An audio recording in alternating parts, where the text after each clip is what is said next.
All right, here he is, Steve Langford. He's going to tell us what's going on in the Howard 100 newsroom. Steve, please give us an update. All and right, I Steve. guess Eric will be yelling at him. Oh, Eric the Midget has a problem with you. And in fact, our lead story today. Howard 100 News to the rescue. Eric the Midget's abortive appearance at a WNBA game in Sacramento July 10th saved after this news division broke the story yesterday. Eric the Midget's meet and greet autograph session had been canceled when no one bought a ticket to the special event. But thanks to Howard 100 News, in the space of a few hours yesterday, more than 50 fans reportedly bought tickets to meet Eric the Midget. So, Eric, I guess you're not so mad at Steve. He saved your appearance. Up. You are not the reasoning for the ticket sales, you egotistical asswipe. The tickets got sold because finally the emails that I sent out to the people that go to this room got answered. The people finally bought tickets. They didn't get bought because you back up to Canada, you worthless people. All right. How do you respond to that, Steve? Do you think you still stand by your story? Yeah, I mean, the facts of the matter are that we did the story. He had sold 0 tickets. 0. Right. And we did the story. They sold more than 50. The guy at the Sacramento Monarchs told us about it. Johnny Fratto is thanking us. Right. The facts are clear. Facts are clear, Eric. There are no facts to that story. No one likes you. Shut the fuck up, fat boy. Is that why he's calling? Because he's mad because he sold tickets? Nobody likes you, little man. Yeah, check the email box again. There probably more than likely is a hell of a lot. No need to check the email box. You're hated by everyone. Well, Eric, I don't know. If I was you, I wouldn't care why you sold the tickets. The fact that you sold 50 tickets is... Yes. I can't even believe 50 tickets is enough to make an event happen. I mean, Eric, I wouldn't be too busy crowing about the 50 tickets. 50 tickets. Where's the event? In a lobby? No, fat ass. How dare you? You had... Well, let me tell you something, Eric. I'm happy for you. You got your appearance. I don't know why you're taking such umbrage with Steve Langford. Steve Langford sells tickets. I've used him several times. Detroit, Cleveland. There you go. The fella comes through. He is not the reasoning for that at all. You think you're the reason? They finally sold because of the emails that I sent out weeks ago. I've had the link on my MySpace page for weeks. Well, and yesterday morning, before we did the story, number of tickets sold by Eric the Midget, 0. The story yesterday must have had some effect, Eric, if you had it on your MySpace page, your friend book page, or page you have. And then all of a sudden Steve does the story and you get 50 ticket sales. It's also been on the JFSC.TV website. Well, they're as even more the reason. 0.0. 0.0. 0.0. The tickets did not sell because of that Canadian Eric, dump. Now, I want you to tell the other two what I'm about to tell you now. You're out through expelled in favor. Can I say something here, Eric? I think 0.0. I think you're being a little unreasonable here. If you had this ticket listed on all of these various things, JFSC, everywhere else, and you sold 0.0, as the gentleman is saying. If you sold 0, warmer. and then all of a sudden Steve does the story and 0.0. Brad, shut up with that button.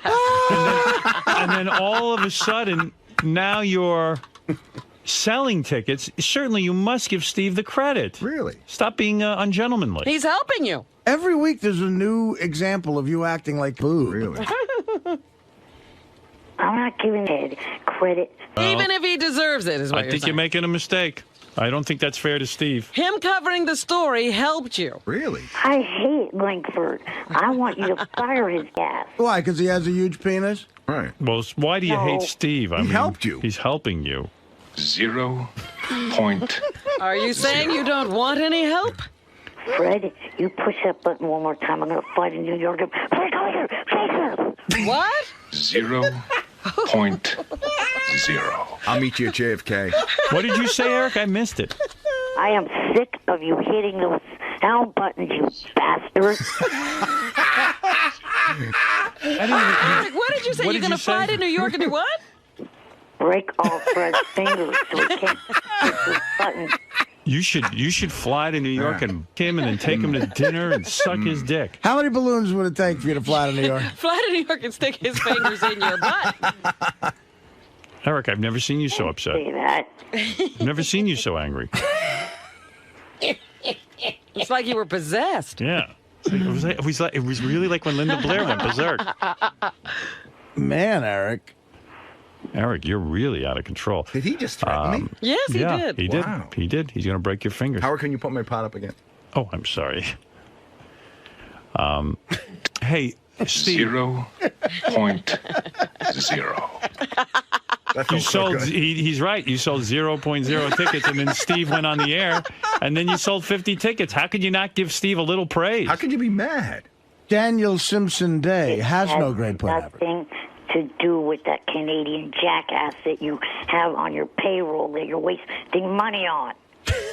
All right. Well, it's a good I thing don't you're see how not. you could say that. It's a good thing you're not the news director. Larry Kroger, 1.6. Congratulations, Kroger. You're at the top of the Delta Pledge class. Mr. Blutarski, 0.0. Now, I want you to tell Johnny Fratto what I'm about to tell you now. You're out through at the Stern channels. I want you off the JFSC by 9 o'clock Monday morning. Well, Eric, I don't know what to tell you. I think you're making a mistake here.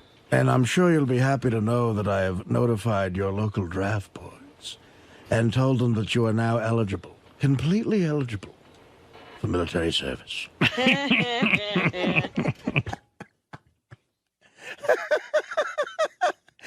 Where's that guy's Academy Award?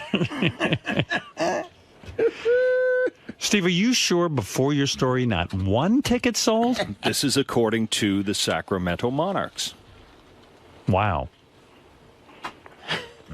When did the tickets sell, Steve? After we went on the air yesterday with this. Ah, so Haven't you sold the dumbasses tickets. heard of coincidence? What? Coincidence? That's an extraordinary lack of success, Eric. We've seen losers on this show, but Madone. You are a loser's loser. Yeah. Scott the engineer looks like Donald Trump. Eric, the facts are in. I'm so sorry. I don't mean to insult you, but it was Steve's story that did help you. It was not. Would you agree it's possible that Steve's story helped you? No. All right. If you're going to insist. Let's say this. The fact that you were say you involved. shut up. Let's say I shut up. Oh, man. Let's say this. Because you were involved, you did get a story done that helped to sell the tickets. Surely you'll admit that. Come Yeah, on. that's a good compromise. It doesn't make you look like a total dolt. Saves face. Steve, how many tickets do you think you'll sell today for Eric? I hope a lot more. I mean, he's very angry, but the fact of the matter is, when we do news stories, sometimes they have results. Yeah. Clearly. Yeah. And by the way, the event was in the water, right? They weren't going to have it. Yeah, they had canceled it. Done. Now it's going to happen, right? Yeah, now they say it's back on. Oh, look at on Eric's website. It says 0.0. By the way, they weren't going to cancel it straight out. What do you mean?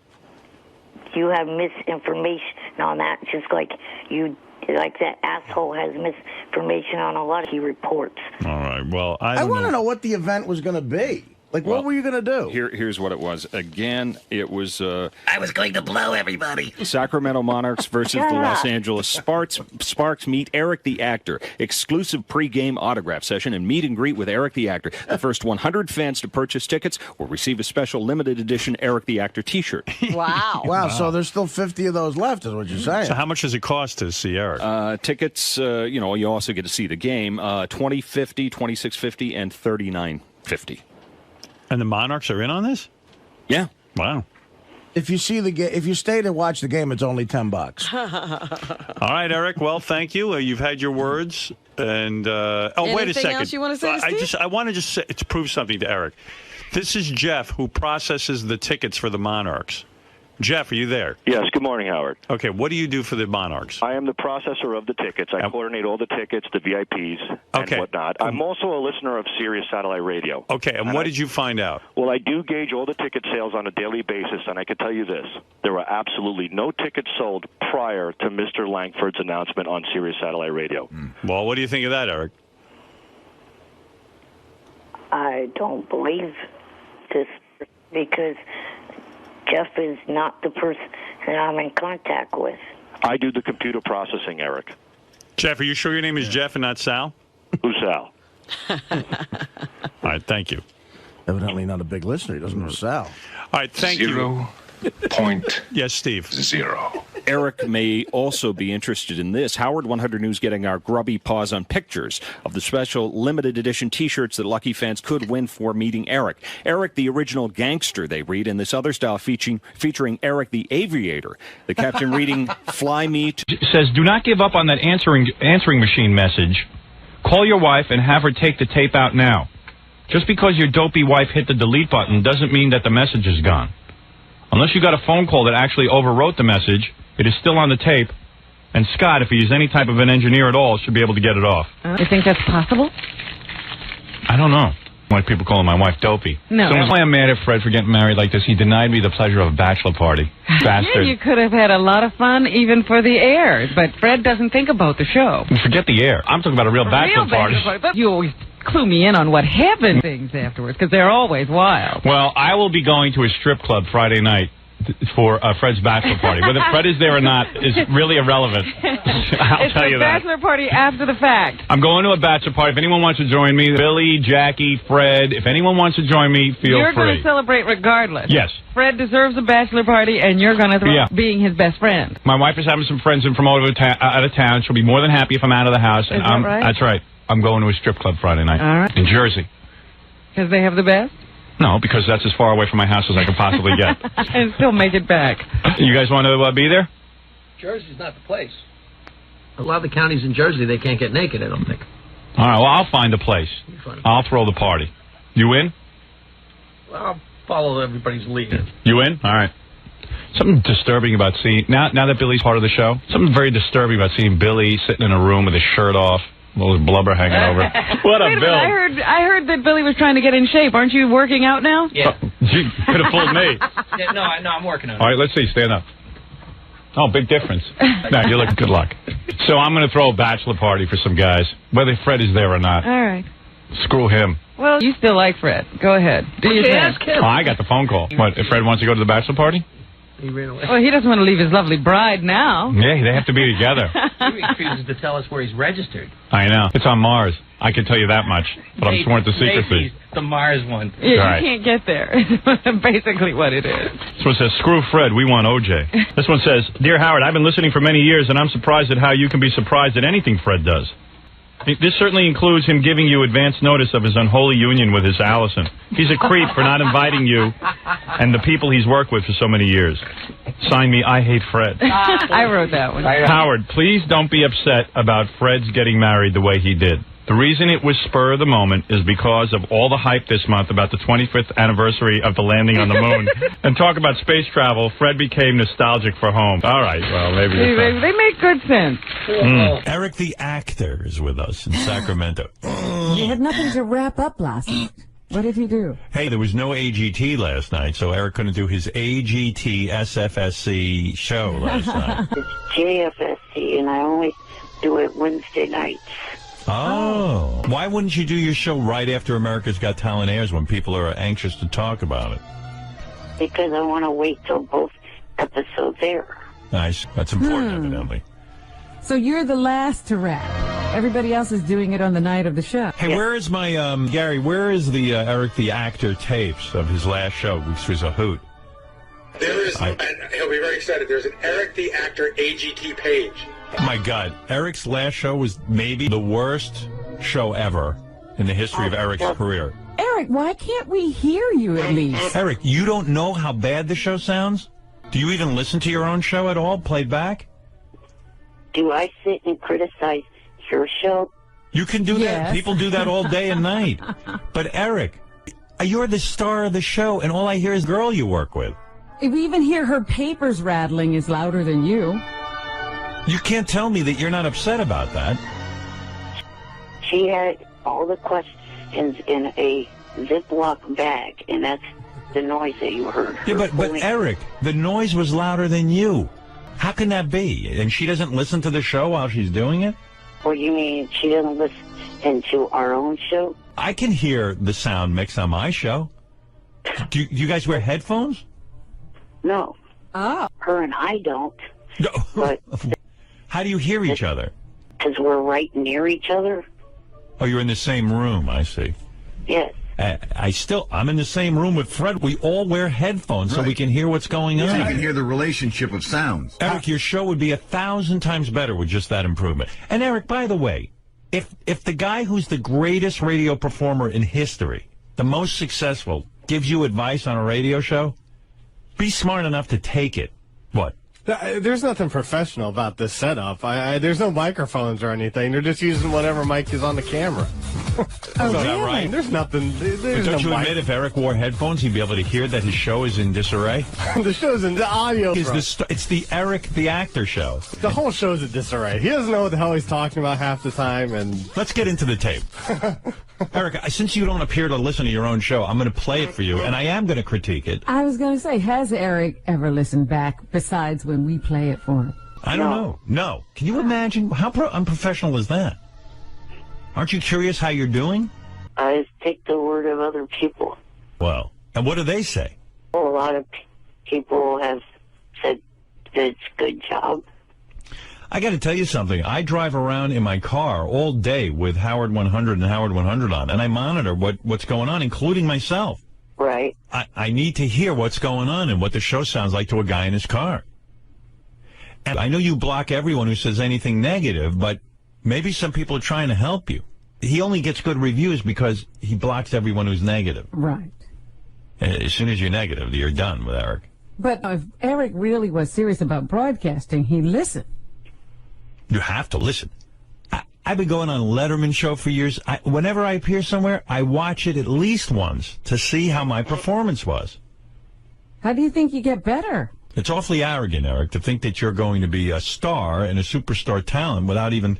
You're so bored you're not listening to yourself. All right, I'm going to play this for Eric because this is the opening of the show. I know I played some of these yesterday, but Eric was quite perturbed with me because I played these without him being here. Oh, really? Which is ridiculous.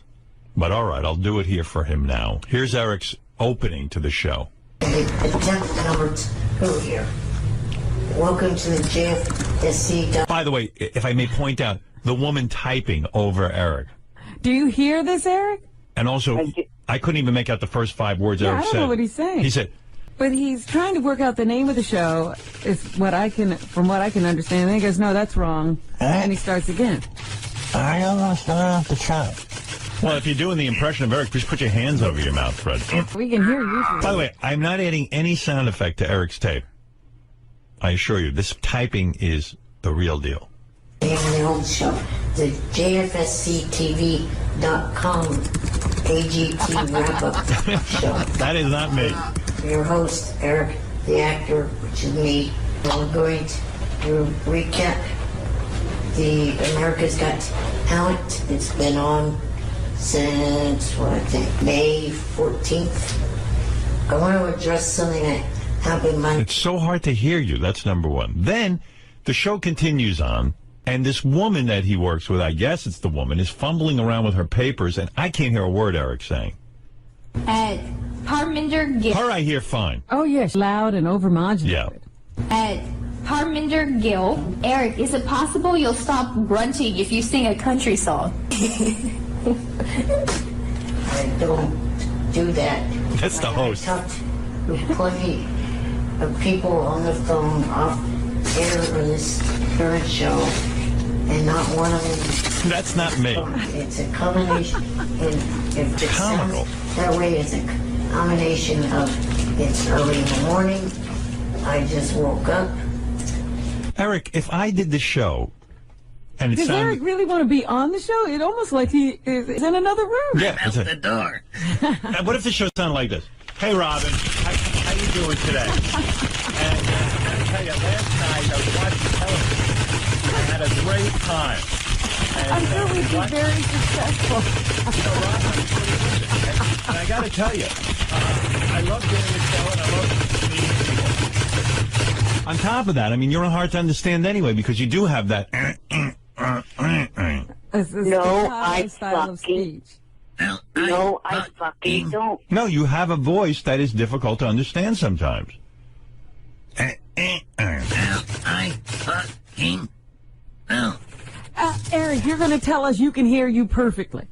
Now, what do you hear? Fred, kiss my ass. Eric, what do you hear when you hear me play back these tapes? Do you think it sounds good? Let me. No. I'll play you another one. I'm not putting any sound effects on this. Here's Eric talking about. He's recapping his favorite foods, and again with this paper noise. At Damon Ike, aside from soda and candy, Notice there's no noise when she's talking. Yeah, she's bellowing. Yeah, she's bellowing. what are some of your favorite foods? Is there anything you aren't allowed to have for your health reasons? Here we go. I'll answer one part. First of all, not only is he far away from the microphone or something, but then she makes it even harder with this. Listen. No, it's really no. There's nothing Put on some headphones. on my list of what I can and cannot eat, and Eric, do you hear this? Am I making any of this up?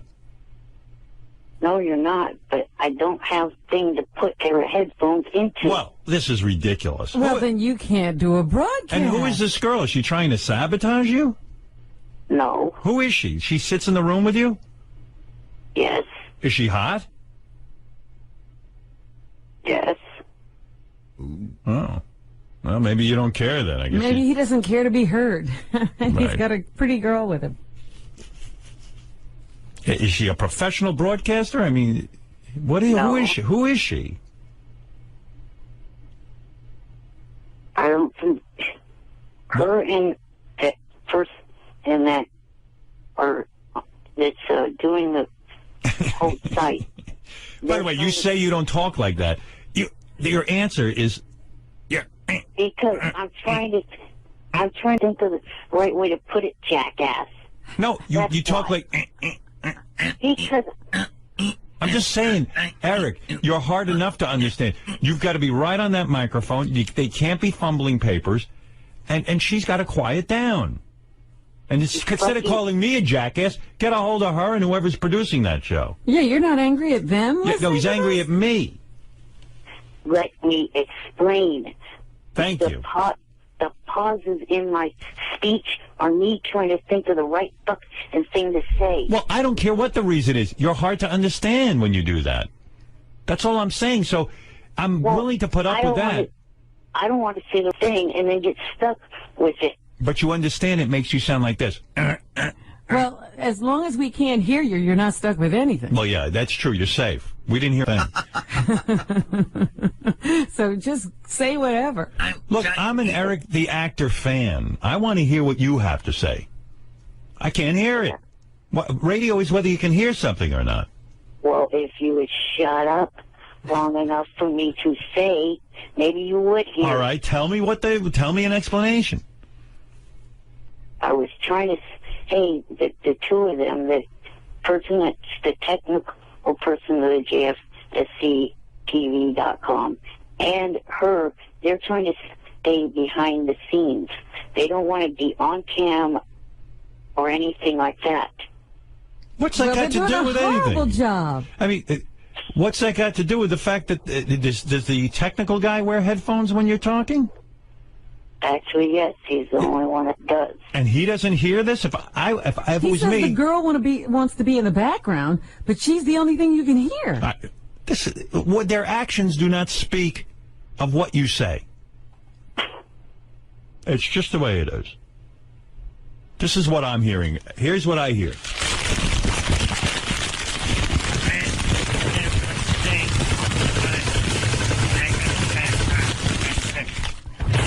That's what What do you hear, Fred?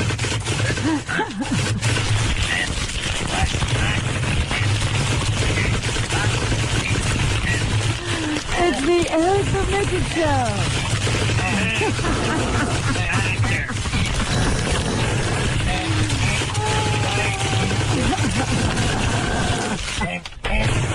All right.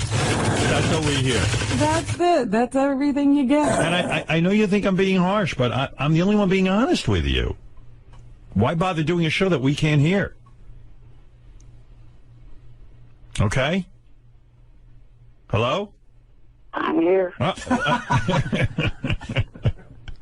Look, if the name of the show was Eric's Paper Crumpling and Typing Sound Show, I would say you got a hit. Because that's what I heard. I heard papers crumpling, typing. And everybody but Eric. You hear somebody talking very well and loudly. Right. And then you hear some guy who sounds like he's outside the studio. You know what I've learned in radio, Eric? People will not put up with, they'll try a show for 30 seconds. If it doesn't sound right, they're gone. Listen, I'm a hit on radio. I know radio. I don't know much, but I know radio. I can help you with that. Right. I'm not saying it to be mean. I'm trying to get you some listeners here. I'm the only one, I think, who even advertises this show. I mean, who else is talking about it? Nobody. You couldn't talk about it if you were going to talk about content because you couldn't hear what Eric said. I mean, who is the engineer, Robin? Lou Ferrigno? Eric, you're on the air. You sound great. Good. Those days don't. Keep it up. You're doing great. Thank you, Lou. You know I played The Incredible Hulk? Thank you. All right, Eric. Well, I hope this was of use to you. I don't know. I'm trying to be constructive. Do you think you'll go back and make some changes? I'm actually considering possibly putting this on hiatus till the technical issues get worked out. Yeah, I can see why. He's frustrated. Well, let's hope you get it worked out and you don't have to go on hiatus. All your fans are waiting for the next show. I know I am. Right. All right, Eric. Well, best of luck getting that all straightened out. I know how frustrating it can be. One other thing before you let me go. I'm going to try to enter a contest of one of your...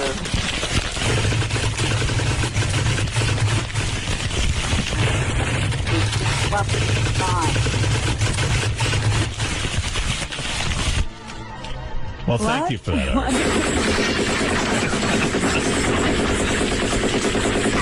I'm under fire.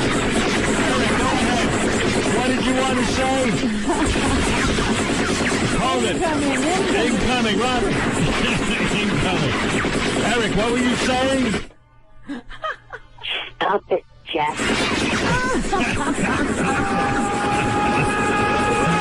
Robin, duck. I mean, I hear a duck. Oh, it's Eric. Hey, I'm going to enter a It is an contest illusion. that started yesterday. What contest are you starting? No, I didn't start it.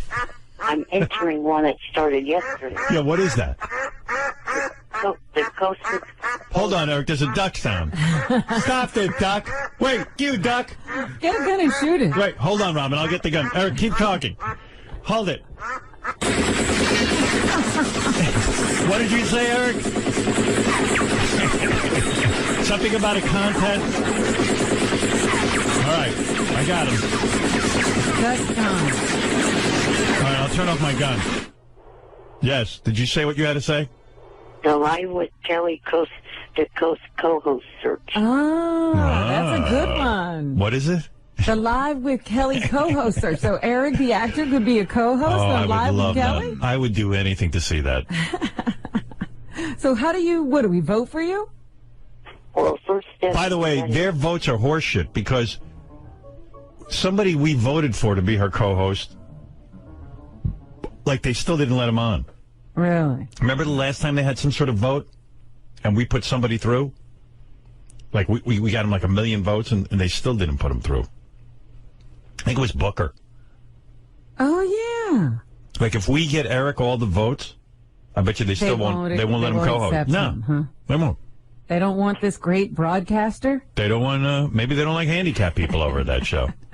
Maybe they don't want America to see handicapped people. They don't want a show that sounds like the one that was played last week? Well, I think the engineering would be better on that, Robin. You think Gelman could help get Eric on mic? Do you think Kelly would just be going like this while Eric's talking?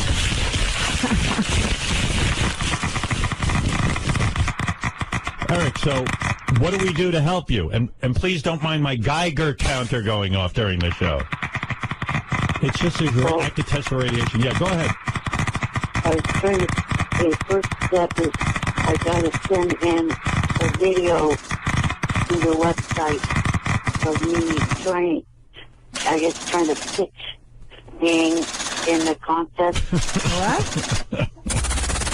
Wait, there's a snake. What? Robin, there's a snake in this picture. Where are we? Well, my engineer won't get rid of it. Hold it, I'll kill it. There we go. Eric, please. All right, now don't let us interrupt you. Yes, you were saying? I was saying that I have to submit the video by the 29th month.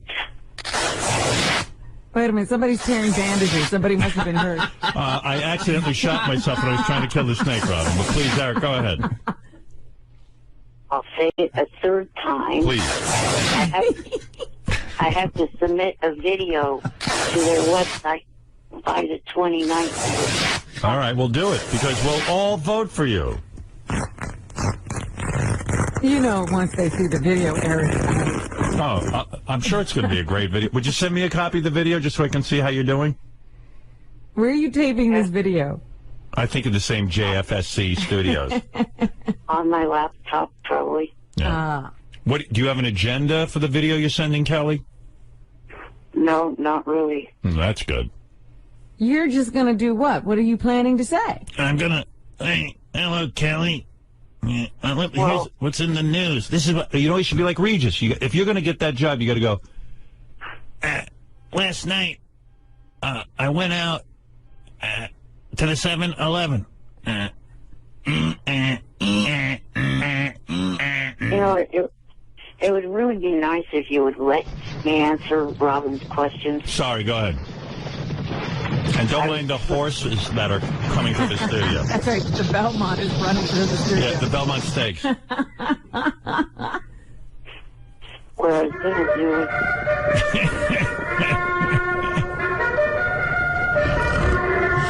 I got to get out of here. You are such... You think? I agree with that. Yep. So what is it? What are you planning to say? I was going to say that I've been a part of the Howard Stern show for almost 10 years, and that I've been on TV shows, and just going to give my credits. Well, I could argue with that approach. That sounds horrible. It sounds boring. Yeah. You know, Eric, again, I'm going to give you some free advice. You'd be smart to take it. Notice, like, when Regis was on with Kelly, he would talk about what he did that day. Like, you should get real down with it. Like, you know, hey, I had a great night last night, or I had a miserable night last night, or, you know, don't talk about what you've done. Talk about, you know, what you're doing now and, you know, what you read in the newspaper. Like, Regis would hold up the newspaper and go, can you believe this? The Houston Rockets won, or something like that. All right. Yeah, you got to act like the hosts something. And then threaten at the end. Just go, I'm a handicapped little person, and if you don't pick me, you're racist. What is it when you don't like little handicapped people? Is that racism? Well, it's What is that? What is it called? There's not even a thing. There's not even a name for that. Yeah. A littlest, I believe, right? If a racist is race, a littlest would be... Well, a handicapist. A handicapist littlest. A sizeist. A sizeism. A sizist. A sizeism. You're practicing a sizeism. Got it, Eric? Yeah. What are the odds of him getting selected? None. Yeah, even if we all vote for him. But I'm going to vote for him. Well, I got to tell you, though, Eric, on one level, I think you got a shot. Because your chipper personality is perfect for a morning show. You know how upbeat you are. Well, I mean, pretend you're on the show. All right, I'll be Kathy Lee. Eric, you Kelly. be... Oh, right. Kelly Lee. Kelly. There's Kathy Lee and Kelly. Yeah. Her husband presided over your wedding. You can't even remember her name. I do remember her name. I thought of Kathy Lee. Sorry. All right, you ready? I'm Kelly, yes. And you're... The co-host. The co-host. Hi, everyone. Welcome to the morning show with Kelly Ripa. And we're very excited today because we're welcoming someone new into our family. New on the show, and by the way, all of you voted, so this is your choice. And I just want to say that Gelman personally picked him, and here he is, Eric the actor. Maybe you've heard of him from the Howard Stern show, but he won overwhelmingly. Everyone voted for him. Welcome, Eric. Thank you, and good morning, Kelly. Good morning, everybody. So, Eric, tell us about you a little bit. A lot of people who don't know you. What's going on with you? And please don't touch me, by the way. All right, go ahead. I've been, for almost 10 years now, a regular caller into the Howard Stern show, and I've had... So you call Howard every morning? Just about every morning. Wow. Okay. I've also had 3 acting parts on 3 different primetime shows. The first one was American Dreams, then Fringe, and Plain Sight. Oh, Plain Sight. Isn't that with Mary McCormick? Yes, it is. I don't remember seeing you. What did you play? The doorstop? I was in the 2nd episode of the 5th season. Oh, wow. I played a landlord. Okay. I'm changing the channel. I'm sorry. Yeah, I thought Eric was going to take over, but he wants to talk about his credentials. Right. He just and you know, Eric, when you show up, the first thing you say is not that, you know, you've been a caller on the Stern show for 10 years. You got to explain. I don't know. You know what, Robin? You don't know everything. Eric's got a plan. Well, Eric, it's great having you here. We're going to bring out the North Shore Animal League now. They're bringing out a 40-pound cat to eat you. He's going to eat you on set. Any funny anecdotes from the set of Plain Sight? Must have been great being on the show. It was a lot of fun. Yeah. What an anecdote. Did anything fun happen? Do you know what an anecdote is? Yes, I know what an anecdote is. Oh, he thought I said anecdote. If you get bit by a snake, you get the anecdote. Just kill you. No, Eric, hey, it's so great having you here. You know, I didn't realize what an actor you were. What happened on the set of In Plain Sight that you might tell us about? Well, just got to meet up the cast and the crew and do my part. Wow. Nothing funny happened? I could see why Gelman picked you out of all the people we could have chosen. Nothing happened while you were on the set? I don't mean to tease you, Eric, but what I heard about you. The story of I the heard you were. werewolves? Yeah, I heard you were afraid of werewolves when you were working. Well, didn't encounter any. Eric. Like, come on, Robin. Oh, my God. You don't think this is fascinating? This is awful. You don't think Kelly and Eric make a good team? Eric's not giving anything. Are you saying if anything ever happened to me, Robin, you wouldn't work with Eric? No. Oh. This would be a nightmare. Right. You know why she says that? You were waiting for something funny or some funny anecdote. And you should say, like, you know what, Kelly? Just before I went, one of my friends convinced me that werewolves actually existed, and I thought I might get eaten by one when I went to the set, so I made sure to put a rider in my contract that it had to be werewolf-free. Look, Elephant Boy's laughing at that. Robin, maybe you should co-host with Kelly. You were pretty good. All right, well, Eric, I wish you luck with all your new endeavors. Please let us know when we can start voting for you, all right? That'll be never. They'll just totally reject this tape. You better show us that tape before you send it. Yeah, send me the tape so I can critique it and maybe improve it a little, all right? Okay. All right. You know, I've taken a special interest in your career, as you know. I mean, I'm responsible for getting you on a lot of shows, and, I feel sort of a sense of responsibility that maybe I could help you with this, this co-hosting thing. In fact, maybe even get that girl that you work with to play Kelly and have some bouncing back and forth between the two of you. That would be my first advice. Rather than make the audition tape yourself. Try to get a partner with you. And then, just to clarify, you guys are on air next week, right? Yes. Okay. Why is that? Well, so if I send you the tape... Oh, right. Okay. All right, Eric, I've spent way too much time with you. Best of luck. And please, have your engineer listen to this show a little closer. Thank you. Right. All right. Just trying to help. All right, Just Eric. remember, poor JD is out there listening. Right. He's forced to JD's probably the only one who's forced to listen to the entire hour. All right. And with any luck, Eric, if you listen to me, you'll be my heir apparent. You know what that means? Yes. What does that mean? It means the person that follows you. Uh-huh. You're designating him. I'm grooming you. Thank you. Okay. Bye for now. Bye for now. Right. Eric the actor, everyone. There he goes. Annoying motherfucker. Robin, by the way, you were very helpful with Eric and trying to mold him. I just see that audience going down to zero. Well, he stars. I got to meet the stars of the show.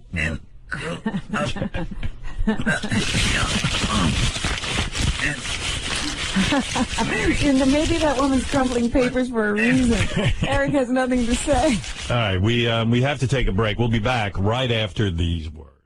Hey, before I get into anything, I was listening to Eric the actor's new AGT wrap-up show. Oh, that's right. It comes on Wednesdays after the show. Yeah, if you can find my show, America's Got Talent. It seems to me. I think it's on tonight. When is it on? I'm assuming tonight and tomorrow night, but one never do know with that show. It's wild to me how people go, when is it on exactly? Doesn't seem to be clear. And I was going over the summer schedule, the rest of the summer schedule when we go to live shows, and sometimes it's on Tuesday, and sometimes it's Monday, Tuesday, sometimes Tuesday, Wednesday, and then sometimes Tuesday, Thursday. What? Yeah, I've never seen a show handled like. Usually you have a time slot. Tuesday, Thursday. Yeah. Well, they moved it to Tuesday, Wednesday for me. That was the original plan. Yeah, but you pick a time and a day. And stick with it. Run with it. But it's okay. But, you know, and I just kind of like go, whatever, whenever it airs, it'll be fine. Show's doing well, what do I care? But every week you have to check. It's that good a show. Like, you literally have to just... You have to go hunt it down. Yeah, it's worth it. Anyway, Eric the actor has his America's Got Talent wrap-up show. And they've worked out the technical glitches. You can now hear him. Okay. But it hasn't improved the quality of the show any. Can hear you in the room. Good evening, room. Can everybody hear me? It's a good way to open a show. Good evening, room. Can everybody hear me? Well, I've never heard of people referred to as a room before. Good evening, room. There's a big silence. You don't know what's going on. Welcome to the JFSATV.com AGT wrap-up show. Well, they have whittled down that name. You think? I thought it was kind of long. JFSC AGT. I'm your host, Eric the actor. Eric the actor. Well, it was JFS. Yeah. Well, he doesn't realize he has a funny delivery. See. His breathing is a little strange. But he's a handicapped guy. This week's show is brought to you by the Viper Room. Oh, we have a sponsor. On Tuesday the 26th, go to the Viper Room and check out their karaoke pole dance in competition. Wow. And called Pole Stock. That's pretty. Karaoke pole dancing competition. It will be what? Count pole stuck. What does that mean? Are the people on the pole doing the karaoke? I don't know. What do I know what goes on at the Viper Room? Eric seems to be tied in with the Viper Room. Good for him. Yeah. Hosted by Big pause. Sam Tripoli, and porn star Shayla Styles. Anyway, it's off to a rousing start, and you want to hear? What can you say? What can you say? And then about people this just show? call in and or write in, I guess, on his chat room, and they ask him ball busting questions. Like, here's somebody throwing a math question at him, and Eric gets angry. At Brock Carter, 69, ETA, if there are 21 contestants on AGT and 13 suck, how many make it through Las Vegas? Oh, good grief. Gee, I wonder why they're asking this question. I'm not answering it. So he won't answer any math questions. Well, I just realized that Eric the actor is ETA, so now Right. he's ETA. This is ETA on the JFSCAGT wrap-up. There's a lot going on there. So then finally he just starts yelling at everyone for asking math questions. Despite what some people think, I don't get paid to call into the show. I don't get paid for, having these... We don't pay him for all those great calls? Being bad at math. Yeah. Isles Porcas, Eric, if AGT is 1 hour long and a marathon shows 4 episodes, how many minutes of AGT were aired? Enough with math questions, you dumb fits. There's some sort of audio problem this week where you notice it cuts out every Yeah, minute. misses some of his words. Yeah, but makes it funnier. Kirby Orton, are you voting this fall? And who will you be supporting in the 2012 election? Yeah, I'll be voting in November, and I'll be supporting Obama. Who? I think he said Obama. No, I think he said a llama. I'm supporting a llama. I'm supporting a llama. They're very furry. Then people just, all they do during his whole show is try to piss him off with questions, and the girl reads them, Evidently, Eric whistled one week on his show, and the whistling, because he's on video, Yeah. they said his face contorted and looked strange when he whistled, and now he doesn't want to whistle anymore. I think everyone wants to hear you whistle again. It was very popular. Yeah. Maybe we could arrange something that you just do something different. Well, the other thing, besides the fact that it kind of created an issue, the other thing that kind of annoyed me is it didn't even get one bit of attention from Howard. And that's one of the main reasons why I did that last week, was to get Howard's attention. He won't whistle How did now. we miss that? Is he a good whistler? Yeah, the best part is when Eric is now angry with Live with Kelly Ripa. Why? Because he's entered the contest to become her co-host for the week. And serious about it. And now he's thinking of withdrawing because he found out that Kelly doesn't fly in her guest hosts. So what's so great about it is, Eric's never going to get chosen to be the guest host.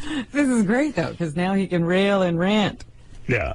Hey, Eric, I would say, you know what? Why don't you send in a tape to Kelly Ripa, and if you get chosen, then worry about the airfare. Well, I think with the economic bad timing that we are having right now, that having a contest where you don't pay for the... Yeah, but I'm saying you're not going to win anyway. You're never going to be the It co-host. would be such a fluke. Yeah, if the fluke happens, we'll figure out how to pay for it. You don't know if they would choose me or not. That's what I'm saying. So let's see if you let's get say. chosen. I'm telling you, they'll never choose you. First of all, can you imagine, Eric will get chosen, which would be, the greatest thing ever? Then he'd be like, I can't get an oxygen tank that quickly, and I can't, he would actually probably end up blowing it anyway, which would be so great. Here's Eric mad at Live with Kelly on his radio show. Eric, are you going to turn in a video to Kelly's show? Oh, the live. Yeah, I've considered that. The only thing is, there was one major thing with it. The people that they pick What is that noise? to do travel cost. They have to buy their own round-trip tickets, which I find a little annoying, because a lot of these people are probably going to be entering this contest where people that are out of work and don't have the money to buy round-trip tickets. So why make them have to pay for their way? Yeah, they can afford it. It sure makes a ton of dough. If they're sitting at home watching live and entering this contest, surely they can afford it. If they have that much free time. They all must be billionaires, because most people go out and work.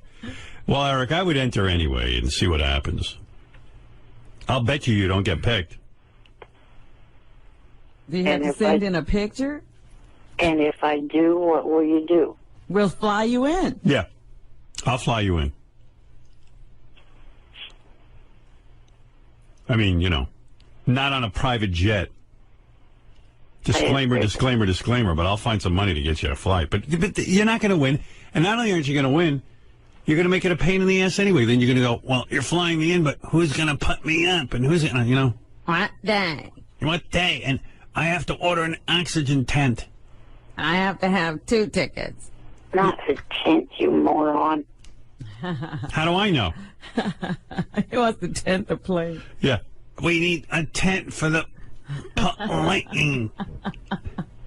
All I need is an oxygen generator, not an oxygen. That's like my problem. Oxygen generator. What are you breathing right now? Oxygen, right? Yes. Yeah. What are you worried about? And you know what? You got so much free time. Drive to New York. Imagine if he did get picked. Wouldn't that be fun? Imagine A road trip. Imagine he got picked by Kelly Ripa to be her co-host. And then he couldn't get here. Yeah, and then he'd just be like, well, I can't get there. It's like, what else do you have to do but get there? Walk. Have that guy wheel you. It's just crazy, his thought process. What is this? Eric the actor explains Madonna and Lady Gaga. Oh, yes, they're feuding. He knows what's at the bottom of this? Yeah, let's hear that. What? I just wanted, because it's only a minute and then a minute and 11 seconds, but it feels like an hour listening to it. Yeah, can you imagine? Like, just hearing his Kelly Ripa thing, it's only like 15 seconds and it felt like an hour. Yes. All right, let's see if we can sit through this. This is Eric explaining the Madonna-Lady Gaga feud. Did you see Lady Gaga got hit in New Zealand by one of her dancers? Oh, yeah. Yeah, I saw that. And I also seen that she's... Where does he see that, by the way? On the internet. On the internet. Are you on the internet all day surfing? No, I watch 2 shows that are big fans of yours. Extra and Access Hollywood. Okay. And a little bit of a war of words with Madonna. Oh, what are they saying, Eric? Well, it's because of the fact that Madonna used, because, was it this song? Oh, boy. One of Madonna's songs, people thought the song, oh, my God. Born This Way sounded a little bit like it. So what Madonna did... Express yourself. Yeah, express yourself. What Madonna did was she turned the tables... You can't express yourself? No. That's how me. During one of her concerts and started performing Express Yourself and added Born This Way in with it. So now I guess Lady Gaga took offense to that, and there's a whole war of words between the two of them. Beautiful show, Eric. I mean, wow. You look wiped out, Howard. Oh, Robin, I'm in the back of my chair snoozing. I'm wiped out. Oh my goodness. The Cliff and White is I edited together a whole bunch of times. Well, not a whole bunch, but a few times Or Eric was annoyed with the question. What does he do? He goes berserk? He doesn't go berserk, but he's like, you. At Elwood Lugnut, Eric, have you ever considered doing your old circus act on AGT? I don't have any old circus acts, you stupid ass. At Real Disaster Us, Eric, people accuse you of grunting when you're clearing your throat. Can you demonstrate the difference and put this issue to bed? I don't want to demonstrate the difference. At Elwood Lugnut. That seems like a pretty fun thing to hear Eric do. What is it? You're claiming you're clearing your throat, and they're saying Not grunting. They say you grunt. Yes. Yeah. Oh, JD, come on. Oh, Christ. It's great, right? Not really, but... Where else but this show would, like, Eric the actor be up? There's no other show. All right. Definitely not Live with Kelly. Why, you don't think he'll get selected? He's the last person they would want to see on morning television. Yeah, why don't your geeky ass in a video? Yeah. Because I'm smart enough to know they wouldn't pick me, dummy. At what point in this show does Eric talk about AGT? I mean, does he ever get to it? He does. Because it's the most boring part. He says he likes this, he liked the squirrel, and that's about it. You like the squirrel? The squirrel just went round and round and round. It's not who's going to pay $1 million to see that? By the way, too, a lot of what they cut out too, that squirrel snotting and salivating, it was like animal torture to me. I couldn't take it. I was like, I didn't think it was a great act, but it was funny to watch. Yeah, it was good. It was good. It was a one-shot deal. It was fun, but I wasn't putting it through. And I told the news the same thing with his Idol show back then. It's more a Q&A with Eric with a little bit of recap of AGT and American Idol. Yeah, But Eric doesn't direct the conversation. Well, he comes on and goes, and then he takes questions. He sounds exhausted. ETA, do you stick your head out the window when you ride a car? No. At Miles Porkus, what is your favorite game at Chuck E. Cheese? How many times do I have to tell you I don't go to Chuck E. Cheese? Yeah, come on. Idiots. I think they know that. I think they're just trying to get under your skin. You've never been to a Chuck E. Cheese? I could see you going there. Not since the 90s. What was your favorite game? What was your favorite game? I got back then skee ball. All right. Well, that's an answer. Skee ball. See, Eric, that's how you answer a question. He played skee ball. No, I was the skee ball. In the 90s when my brother was a kid. All right, okay. I had enough of Eric's show. All right, Eric, very good. I love Eric's show. Right. Yeah. We're talking about... You love it. That's your show. Yeah, I love the playback. We wrap up Eric's show. Yeah, we do a wrap-up of the Eric show. Well, I really would like to know what he thought of AGT.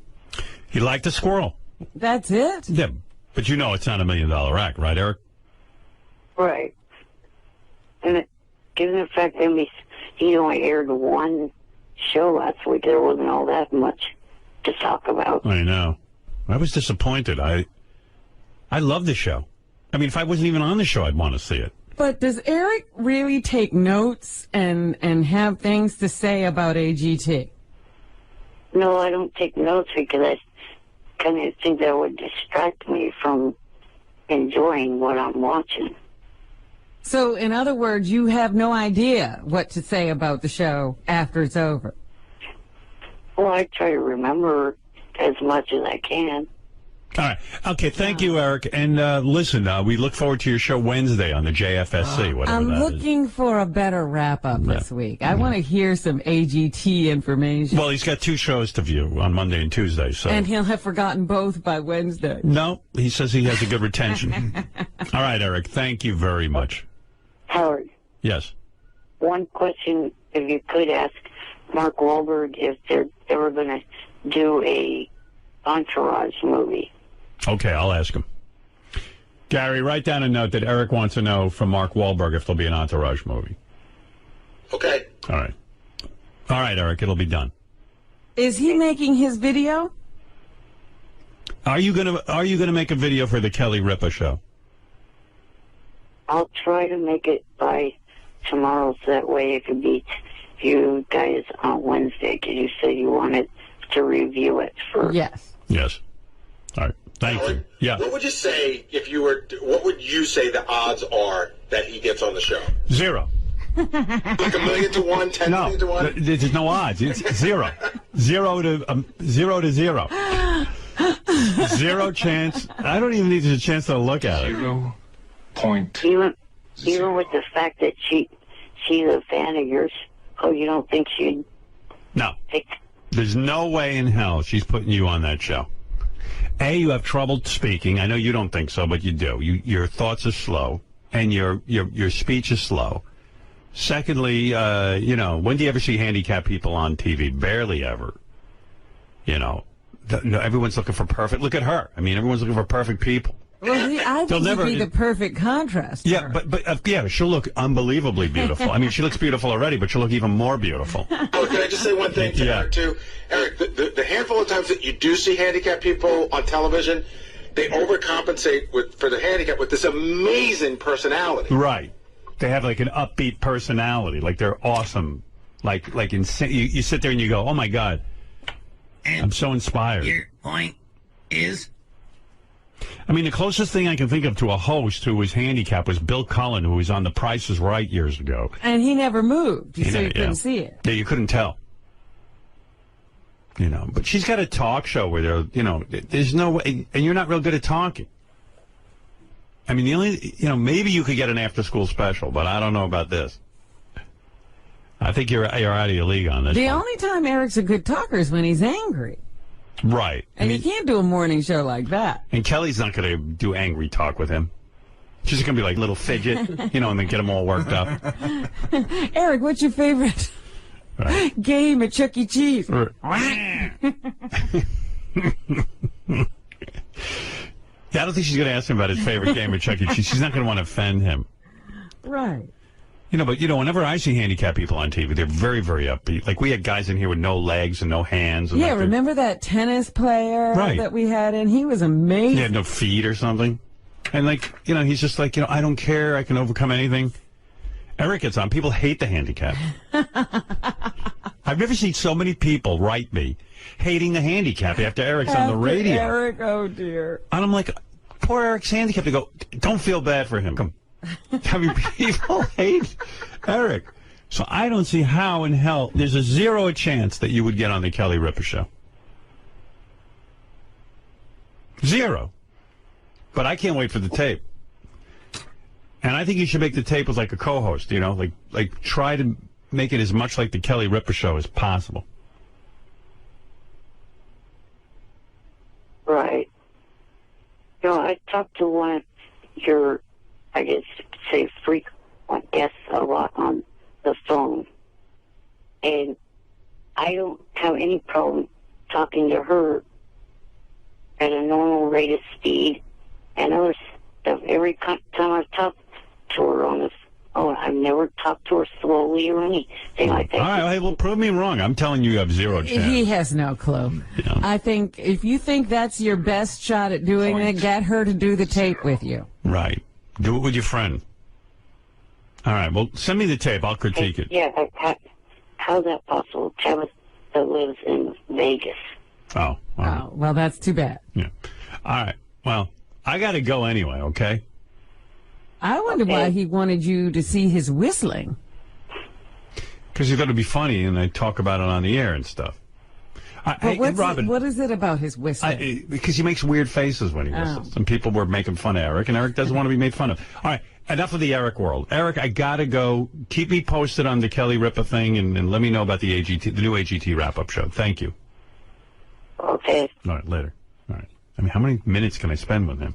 I would like to hear him whistle now. I'm very intrigued. Yeah, but you got to see him whistle. That's the whole appeal. That's why he doesn't want to do it anymore. After he whistled, everybody was tweeting pictures of him whistling. Oh my goodness! And it wasn't his best look. What good is being famous if you can't whip that out? So I'm like, anyway, so he figured out, because he's a genius, he goes, this wasn't a tremor, this wasn't a stroke. It turns out her heartbeat is irregular now. She has some sort of heart condition, and she's fainting. She's sort of passing out. She's passing out. She's fainting. And he says it's a miracle she didn't break all the bones in her body rolling down those steps. Wow. Because she's arthritic, too, now. Yeah, and I love this dog, and Beth loves this dog, and the dog can't die. I sat at the dog down, I said, you can die on me now. I don't have the time for it. I got AGT going on. I got the live shows. And she stares at me like she knows, you know. All right, try to hold out until the end of the season. Yeah, you got to just pull together. I'm not canceling AGT because you died. You're a dog. You'll make me the laughing stock of the world. And I've made this vow that I every morning I wake up and the first thing I do is I sit with her for 10 minutes and I give her a lot of love. I hug her, I kiss her, I tell her that she's a good girl, you know, the whole thing, because I go, how much longer am I going to have with my dog? Meanwhile, you know, she could end up being here for another 5 years. Who knows?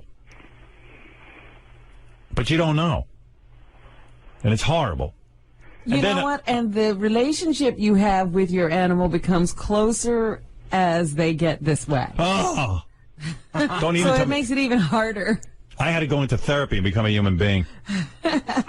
Just in time to watch my dog die. In the old days, I'd be like, oh, good. Now I have free time. Now I'm like all attached. And then our cat Apple, the one that we took in, now she's sick. The first one. Beth calls me last night, goes, oh, the cat's sick. I go, what do you mean? She goes, really sick. I go, what's wrong? She's throwing up all over the place. She can't hold her urine. And this cat's completely clean. What are you talking about? What am I talking about? This is what I'm talking about. Well, don't forget, she has a lot of issues. She's on a lot of medication. Oh, is she? Yeah, you know, that's the cat we adopted that nobody wanted, to have no fur. Right. She has to take medication to keep from eating herself alive. Oh. But she's great now. She has a great life. She's got a great groove. We love the cat. Now she's all But doesn't that medication do something? Yeah, there's ramifications of the medication. So, but we knew that. We'd rather she have 2 good years than a life of misery. Right. Oh, with these animals. How many do you have now? I got 3 rescue cats and Bianca. Well, you said everybody's sick. What else is going on? No, the other 2 are healthy, but Walter and Leon are. Well, Leon, we just pulled together. He's, we adopted him, and he was a mess, and then now he's fine. He's the one who sits in bed while I try bath. And he's huge. He's like a person. He takes up the whole bed. It's like there's another dude in the bed with me. So finally, I go to Beth. I go, please, you're the one. She goes, well, why don't you take the cat out? She knows I can't because I don't want to pick the cat up. She goes, all right, I'll take the cat out. She takes the cat out. I start banging. I'm 30 seconds in, which is maybe I've got a minute left. Because when I bang Beth, I can't even look. I mean, I tell you, I blow a load immediately, even still to this day. Poor woman. And the cat starts banging his head into the door to get in. Oh, my goodness. Just for the lousy 2 or 3 minutes, I go, can you shut up? It's like a crazy house.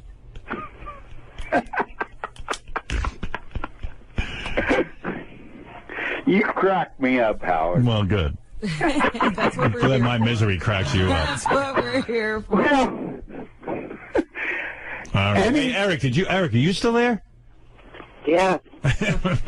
Eric just listens. I got to go, guys, because Octomom's here. She wants to go on the Sibian, which is going to be very freaky. She's not going to feel anything. Do you really think she has? She's had so many kids with that vagina. I don't see how she's going to feel it. She can't even feel anything down there. That's right. Hey, Howard.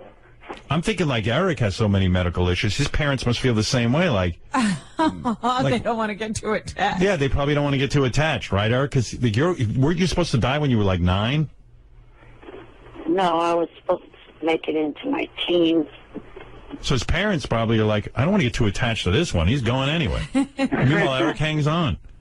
Good for you, Eric. Shut up. No, I'm saying. Who wants to get that attached? I'm attached to you at this point. Yeah, see, now we're all bound up in this.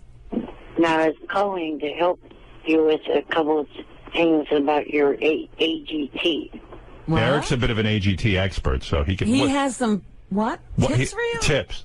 Go ahead. Well, you were trying to figure out out of the 48 performers how that's going to work. No, I know how it works. Okay, well, yesterday you... No, I explained that they break them down into groups and categories. Yeah, groups of 12. Right.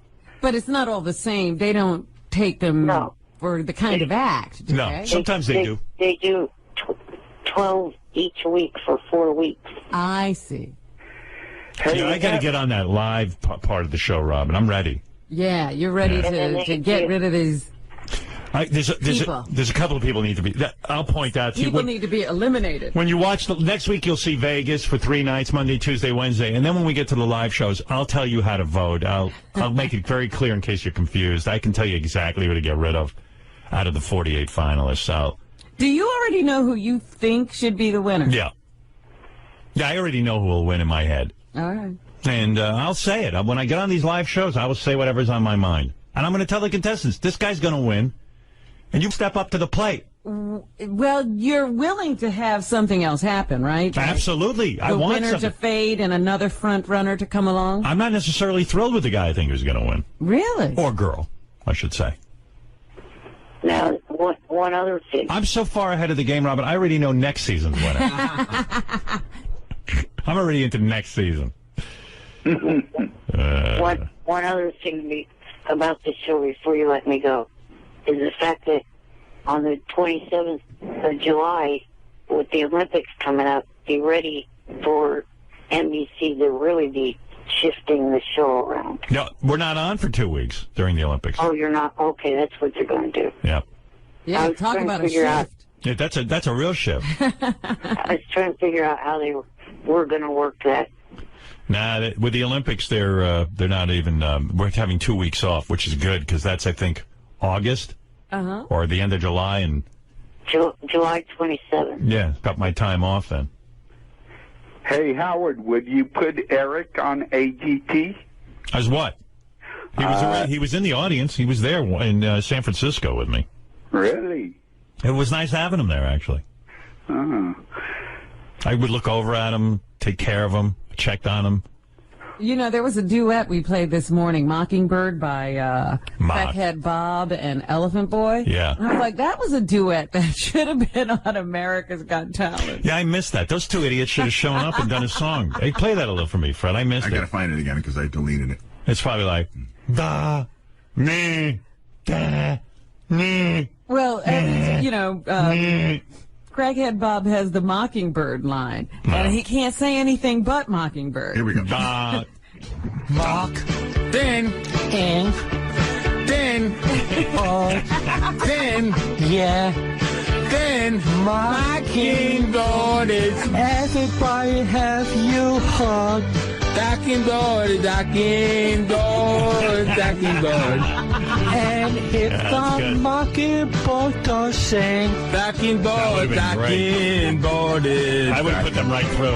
And if the diamond ring will shine, that's good. Hey, you know, some of the people who watch America's Got Talent are so dumb. Like, I went on some of their message boards and stuff, and you know, there are people who, you know, really love me, and then there are those that don't, and then like it's like some guy wrote, "Oh, Howard Stern's an idiot. He buzzed that little tap dancing girl, and then he put through that girl in the pink dress."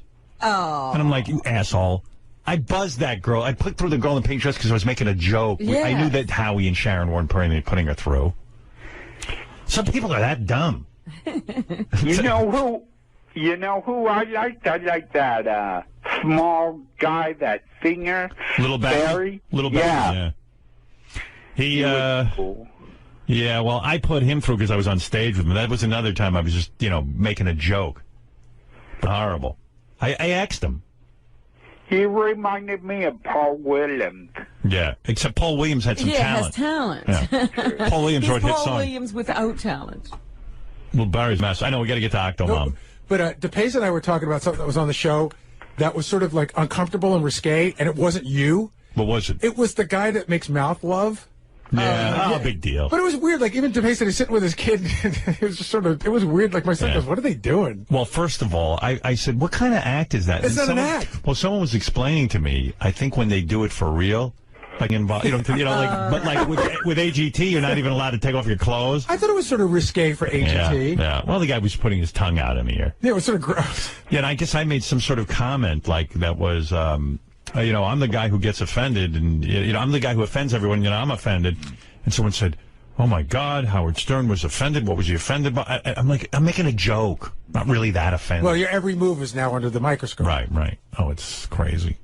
All right, Eric and Speech Impediment Man, I got to go, okay? Hey, Howard? Yeah. Melrose Green, ass knocking ass. What's going on with Melrose, Larry Green? He's on the phone. He says he hates you. What's going on with him? And, Wait, I'll get him on. Hey, Eric, I got to go. I got to get Melrose on. Okay. All right, later. Oh, fuck him. A certain level of enthusiasm from me.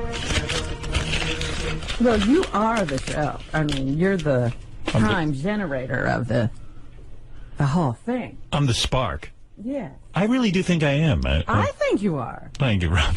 I don't think Howie and Sharon think I am. No, I think they know you are. They love it. They're like, glad you came. Maybe. I don't know.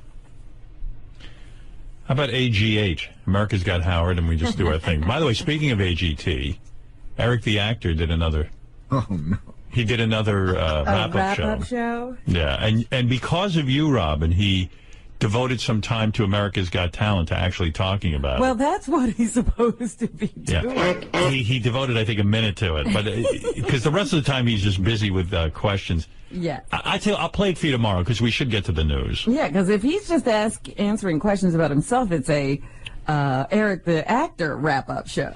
Yeah, well, okay, here's one little teaser for tomorrow. Here's Eric from his AGT recap show. So let's see, And he got rid of his female co-host, I think. She wasn't there. Really? Yeah. So let's see, what's first to talk about with AGT? Monday night aired their last city auditions, which of course was just pretty much compilation of the different cities all put together in one. Wow. That was a highlight? Well, it's 20 seconds of the highlight, but didn't it feel like an hour went by? Oh, it's awful. Yeah. They showed some acts that they hadn't shown yet before. They hadn't shown yet.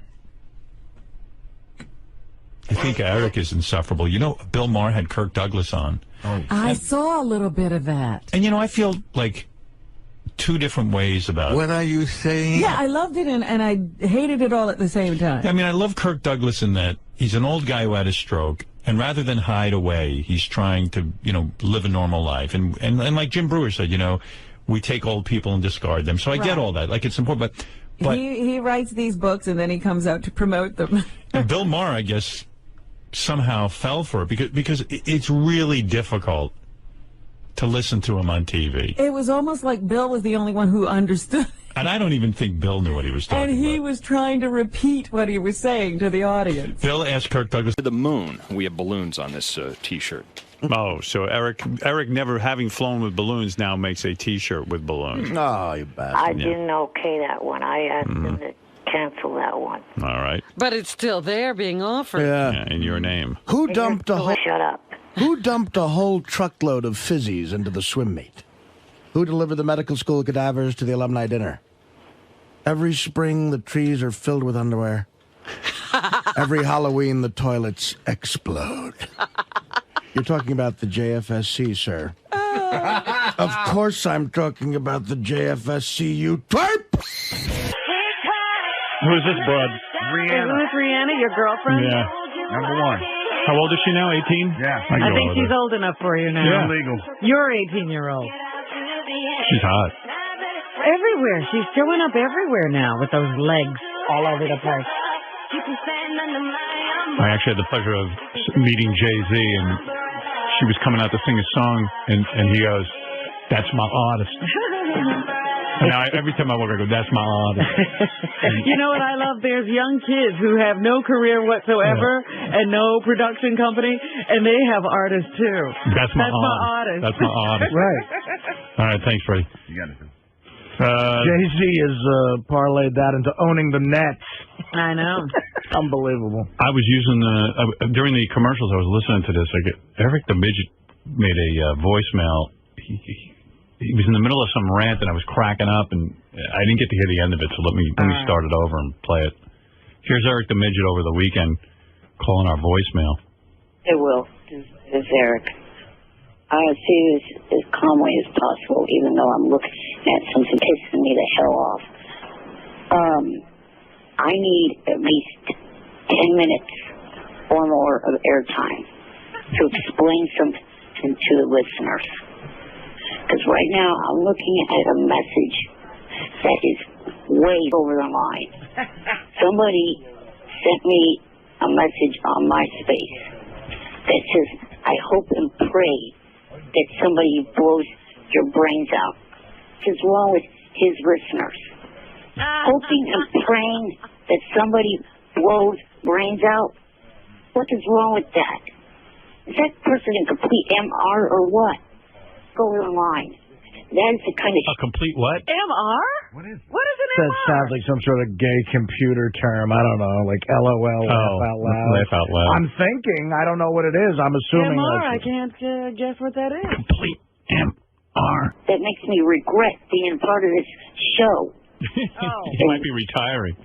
Really makes me want to say... Why doesn't he get rid of his MySpace page? It's the internet that infuriates him, not us. Hey, no more. Fans like this retard named Mark. So I need some time on air to address this and others like him. Why don't you just address him on MySpace? Yeah, that's where he's talking to you. Why do you have to talk to him on the air? Why does my show have to get clogged up with his boring message? He needs at least 10 minutes. I'm going to give him 10 minutes. I want to see how long we can take it at satellite. Let him have his 10 minutes. Hold on. What's a complete MR? Good. Eric. Is he not there? Wait. I'm here. Oh, there he is. Okay. Hey, Eric. You're an example of an MR. Mental retard. That's what MR is. But why don't you say complete MR? Or do you think like mental retard's a bad word? It's not a great term to use, actually. You sound really clear today. This is good. Yeah, would you get an ISDN line or something? Yeah, listen to him. No. Maybe because he's on fire. No. So why don't you just say complete mental retard? How many people say MR? Complete MR. That's your thing. I mean, nobody knows. Mister? I've heard other people use it too. Who? KC? No, not Casey on TV or whatever. Oh, well, I missed all those references. Wow, you're cool. You're an SH. What's that, Artie? Now I understand that. Yeah. You're an FA, fat ass. You're an SF. I'm a KOAM. Get it? Do you get that one, Eric? Yes, king of all media. Right. See, yeah. KOAM. You're a TF. Yeah, nothing tiny about you, is there? Except for your brain. Hey, Eric. I hate when he wins. And your talent as an actor. All right, so 10 minutes? We got to give you? Why do I have to give you 10 minutes? I have nothing to do with this. Well, It's your little battle with your MySpace page. Go deal with it on there.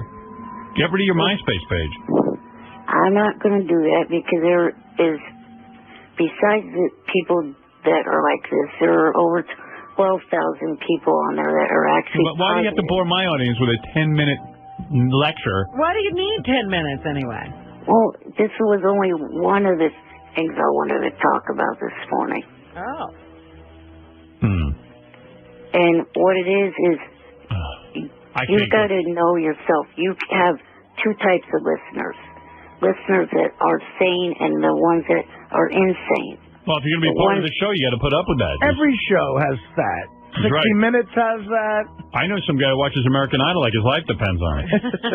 He's a fan of that show. He beds and wears pajamas, and he's 42. Yeah, at least I don't wear pajamas to work if I had a job. You should have burned yourself there if you had a job. At least I don't wear pajamas to work if I had a job and I was normal size. You're over normal size, aren't you? Hey, Eric, you know, I think it would be funny in some weird way to have you ramble for 10 minutes, but I don't know. What were the other things on his agenda? Let me hear. What are the other things? All right, I'm going to let you go 10 minutes, and we're not going to talk, okay? I must be crazy, but I'm going to allow this. Well, okay. Your listeners got to realize that you are Howard Stern, not them. They need to stop doing the same kind of stuff to me that you do to me on air. That's your job, not theirs. You get paid the $500+ million to make fun of people on air. Now, right? They don't. I guess you've got the right, wait. And then also, the other thing, I have been talking with Brandy, and I said to her if she does. Did I do it right? He can't hear us, right? Right. Okay. It seems that way. I don't know. Eric, you can't hear us, can you? And then Good. also, Okay. He just Ralph stops. mentioned in on air the other day. All right, we'll just let him he go. wanted to see a reality show. He can't with believe we're not me stopping on him. the Howard TV channel. We should just never go back to him. We should just keep doing the same. That's what I'm saying. Would he go for 10 minutes? It's 7:04 right now. That means he would be 7:14 when he's done. I bet he loves. Let's see how long you go. I'm the only person that has anything to do with the Stern show in my We got family. tape of Miss Howard Stern shooting up My parents come a around. machine gun at a car. Oh. Come around. 1 minute. Cameras Oh, it's can really be around. weird. What's weird? And there are some. Andrea's like, she's laying on the ground in a bikini and she starts shooting this machine gun and her whole body starts vibrating. And then whatever she's shooting at just blows up like a huge explosion. I thought she was going to get hit with shrapnel. It's weird. People think that I don't Well, have any. we'll play that after You Eric's think done. her job is easy? This weekend is my band in. Hey, let's get Lisa G in here. Yeah, let's do the news over Eric. You should get Lisa in. She's got a great Eric story. Okay. So, you know. A great one's developing. He's talking to no one. Is he done yet? Wait, let me just check in. Wait, wait a second. I better keep him going. Yeah. Hold on. Yeah, I'm listening. Go. Yeah, I'm listening. Go ahead. Start playing the music on. No, oh, sorry. I didn't need to. No, Eric, you're making some good points. Go ahead. This is All right, good. I'm willing to hang in there. I get it. Swaying me. I get it. I get it. 8 minutes left. Yeah, you got 8 minutes left, though, dude. I can't go more than 10 minutes, so just go ahead. Don't worry. We're listening. Okay? Oh, I guess it didn't take 10 minutes like I thought it did. Yeah, but you've got more to get off. You mean you're done? You're done? Well, see, I was saying 10 minutes because I figured you would interrupt me. No, I'm not going to be able to do that. No, honestly, you were making some great points. I'm curious to hear what else is on your mind. I hope it makes a difference with your MySpace page. I do. Hopefully it will. No. That's it?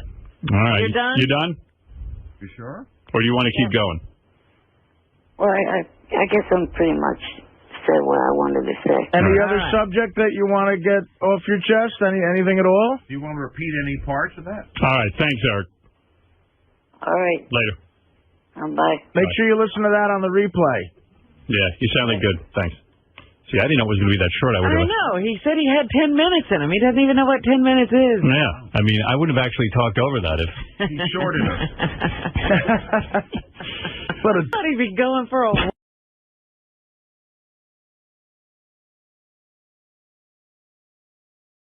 whole thing going on from Even the had show. Catherine McPhee's phone number. Yeah. Did you ever call her again?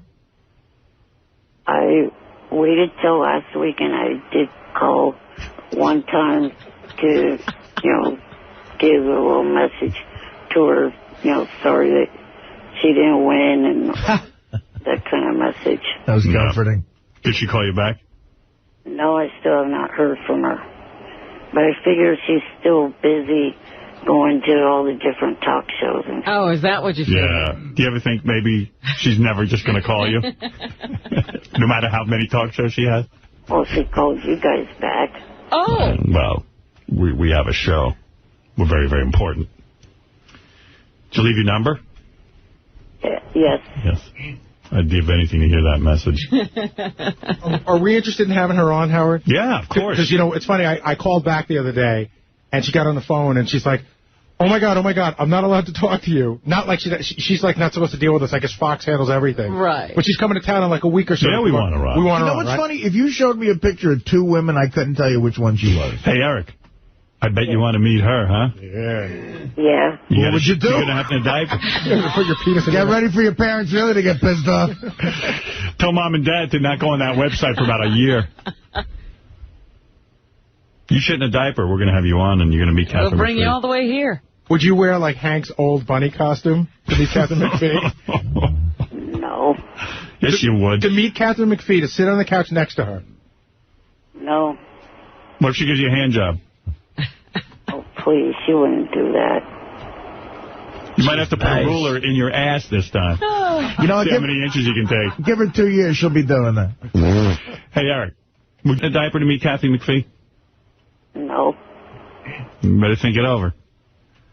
Sitting right next to her. Can ask her anything you want. Would you urinate in a diaper? No. All right, don't wear a diaper. Just go in your chair. Just pee in your chair. Would you let Richard vomit on you? Nope.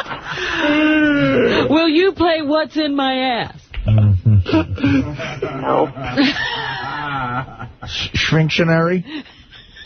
Yeah, here's your choices. If we have Catherine McPhee on, you can sit next to her on the couch. I'll even let you touch her.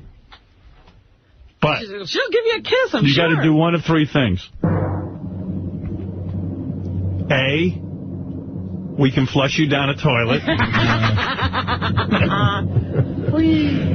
B, you wear a diaper and defecate in it. Or C, I had a good C and I don't remember what it is. Oh, you let Richard vomit on you. Which one would you do, Howard? No, no, and no. I'd shit in a diaper. Yeah. It's a big deal. I'm not going to let a guy barf on me. We've all done it before. Yeah, it's no big deal. And it'll be part of a sketch. Robin puts you on a changing table afterwards and wipes you down and powders you. Big safety pin. We'll put you one of those little bonnets on you. As a sketch, though. And you got to be bare-chested. Just the diaper and the bonnet. Which would you do? Would you let Richard vomit on you? No, no, and no. Wow. Well, I guess you're not going to be meeting her. What do you think is appropriate for you to do to meet her? What would you do, Eric? Would you nude wrestle Beetlejuice? Me? Man, that would be funny. Think about that, Eric. The lights up down zone. All right, as Gary said, what would you do? That's pay-per-view. What would you do? You shave your balls? Clue. Will you shave your balls on the air? Would you get waxed? Ooh, waxing. Well, wax your balls on the air. No thanks. And your taint. Nope. Would you put a Sirius satellite receiver in your ass? Nope. We'll see if we can pick up reception. No. Another no. Gee, I'm running out of things for you to do. Why should we have you on, then? And what fun are you? I don't know. Can we mail you somewhere? How about mailing him here? If he comes here in the mail, he can be We're going to put you in a package and mail you here. And if you get here, you can... Can we FedEx you to Brazil? You think you could put him in a package and mail him here? Well, okay, so wait a second. Hold on. If I wanted to get... Why don't we mail him to Catherine McPhee? What if we mail you to Catherine McPhee and it's in the fan mail? Wait, if I bought a dog from California and I wanted to get it to New York, I could ship it. Right. Sure. Right. He's as big as his large dog. Yeah, we'll mail you to Catherine. It'll be in her fan mail. Eric, what do you weigh?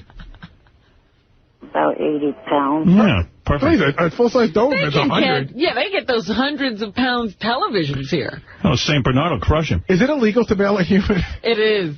Remember the guy who mailed himself? No. Is it illegal to mail a human? Yeah, it is. He got in trouble. They arrested him for mailing himself. No, we can't do that.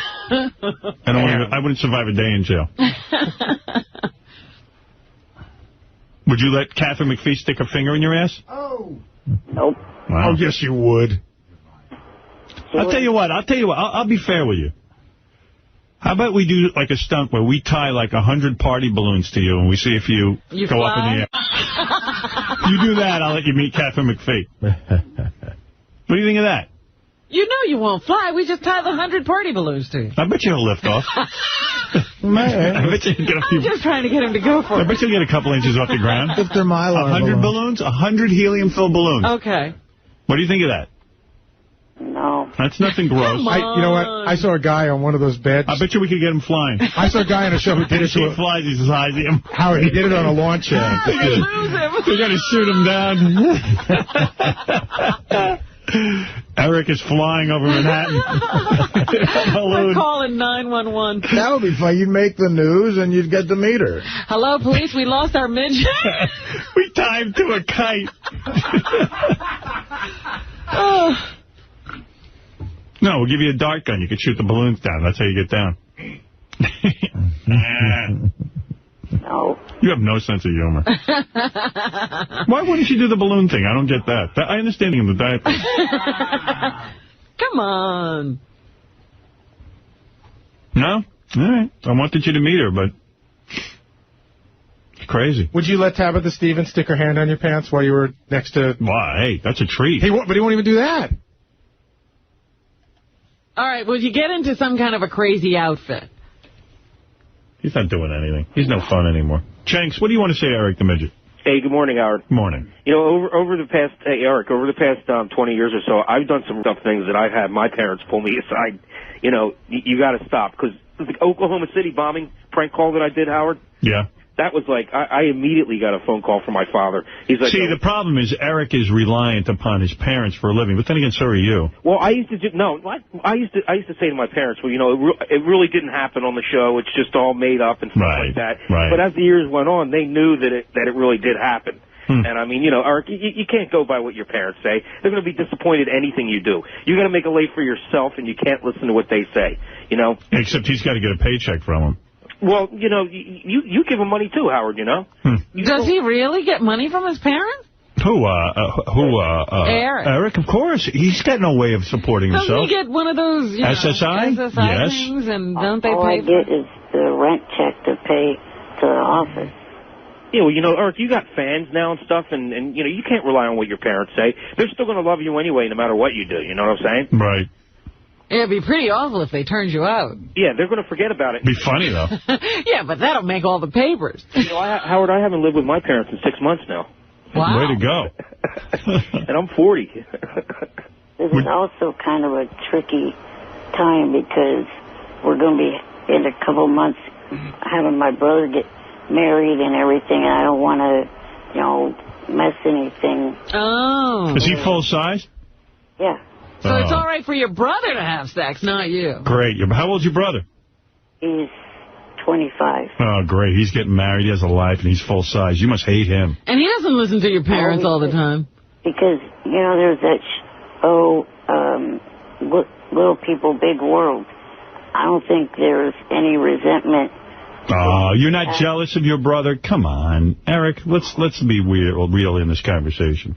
No, I mean, just like, you know, the two twin boys in Little People, Big World. I don't think either one of them resents the other. What do you keep saying? Little People, Big World? The TLC Big World. show. Little People, Big World. What does that mean, Little People, Big It's World? some TV show. TV show. It's a reality show that follows the family called The Roll-Offs. And what does that got to do with you being jealous of your brother? You're jealous of your brother. Of course you are. Why wouldn't you be? Aren't you angry he was born normal sized and you got hit with you got to deal with? The reason why I'm bringing that up is because you're saying a brother situation in the show. I don't care about any show. I'm talking about your life. I'm talking about you. And you're talking about probably some kids. I'm talking about a grown man who's 31 years old and still has to listen to his parents and is never going to get laid. And your brother's free of your parents. Pain in the ass. Oh, he wasn't completely free of my parents until a week or so ago when he graduated fire school. Fire school? He knows how to set fires. Was he a fireman? He's a full-fledged fireman. Well, there you go. He's a hero. He's probably big and strong. Pain in the ass for you. Very sorry. I'm sorry you have to live with that kind of anger. I don't have any anger or I bet your brother's allowed to measure his penis. He's probably done it plenty of times. Yeah, he doesn't have to answer to anyone. What's up? We were just loving the picture of him on Wikipedia. Then if you go to the second page, that's a reference his parents saw. On May 22nd, 2006, Eric the Midget called the Stern Show and measured his penis in exchange for American Idol contestant Catherine McPhee's phone number. Lynch claimed to measure... Well, that's your name, Lynch? Well, it's my last name. Lynch claimed to measure just over 5 inches. He was also insulted by Derek the Midget and a frequently played Sal and Richard bit featuring a encounter between Lynch and Tabitha Stevens. Yeah. You know what? I don't know. I wouldn't worry about it. You did nothing wrong. So what? You measured your penis. Every boy measures his penis. It's no big deal. Okay? Telling you. Not on national radio. Hell, I measured my penis. That's because they can't. I did it on national radio. Yeah, all these guys did it one day. My mother tried to open her yap to me. I told her, shut up. Well, you know how it is. When you were about 30, you pulled an earring out of your ear because of your mother. My mom gave me a hard time. His mother was coming over to dinner. He took out the earring. I remember that. Yeah, that's funny. I did. So I know what you're going through, but at some point you got to break the chain. It's hard, though, for him because he is supported by his parents. Yeah. I hear you. You're still getting that diaper, though, to meet Catherine McPhee. I can't believe Jenks lived at home till 40. Is that true? He'll be back. I know it. Oh, Jenks ain't going anywhere. All right, hey, Eric, I got to go.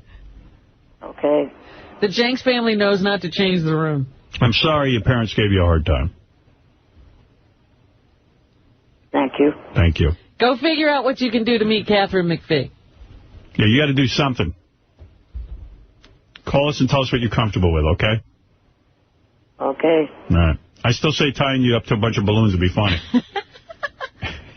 The fall is what? The fall? You won't fall. Don't worry. You ain't going anywhere.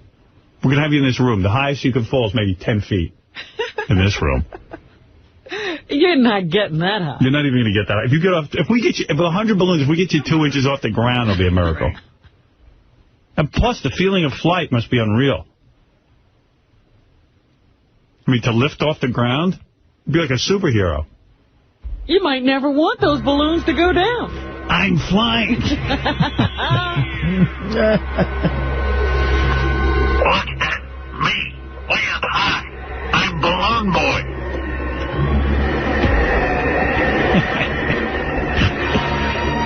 So you'll be a superhero. Yeah. My balloons keep me in flight. You can fly over the city and solve crimes with your balloon. Able to leap nothing. You'll never flush me down the toilet now with my balloon power. Try mailing me, will you? Hey, Artie, how many of the Yankees have got injured this weekend? I didn't hear you over Fred's insane music. Insulting music. What? What was your question? How many Yankees have you lost so far this weekend? Dude, don't worry about it. In October, we'll be there. Like always. As far as I know, the A's have only had one injury. Yeah. So well, what? Nobody cares. Yeah, and they'll be watching the Yankees at the end of the season. If you become Balloon Boy in here, Catherine McPhee can be your Lois Lane. What do you say? I don't know. Come fly with me.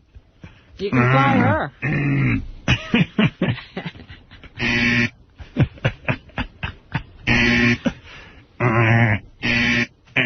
Remember that scene in Superman where Lois goes flying with Clark?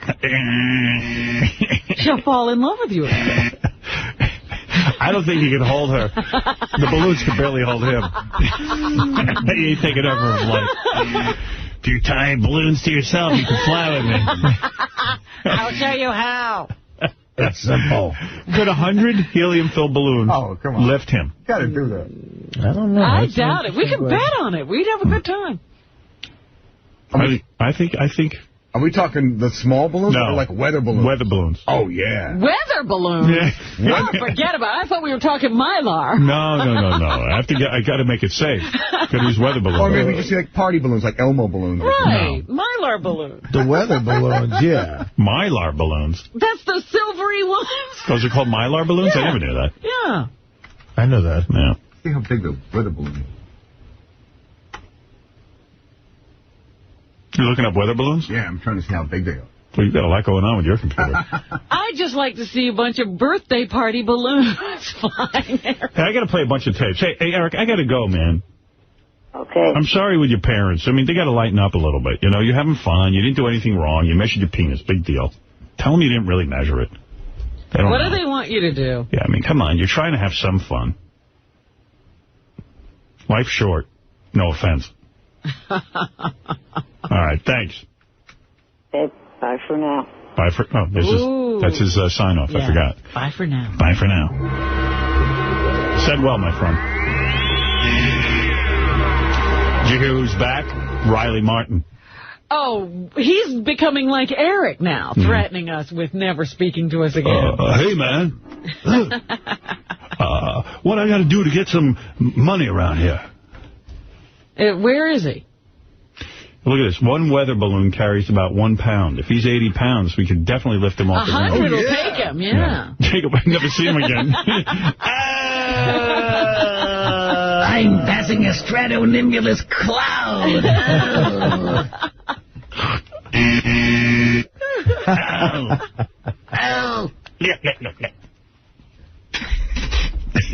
That would impress out of me if I was Catherine McPhee.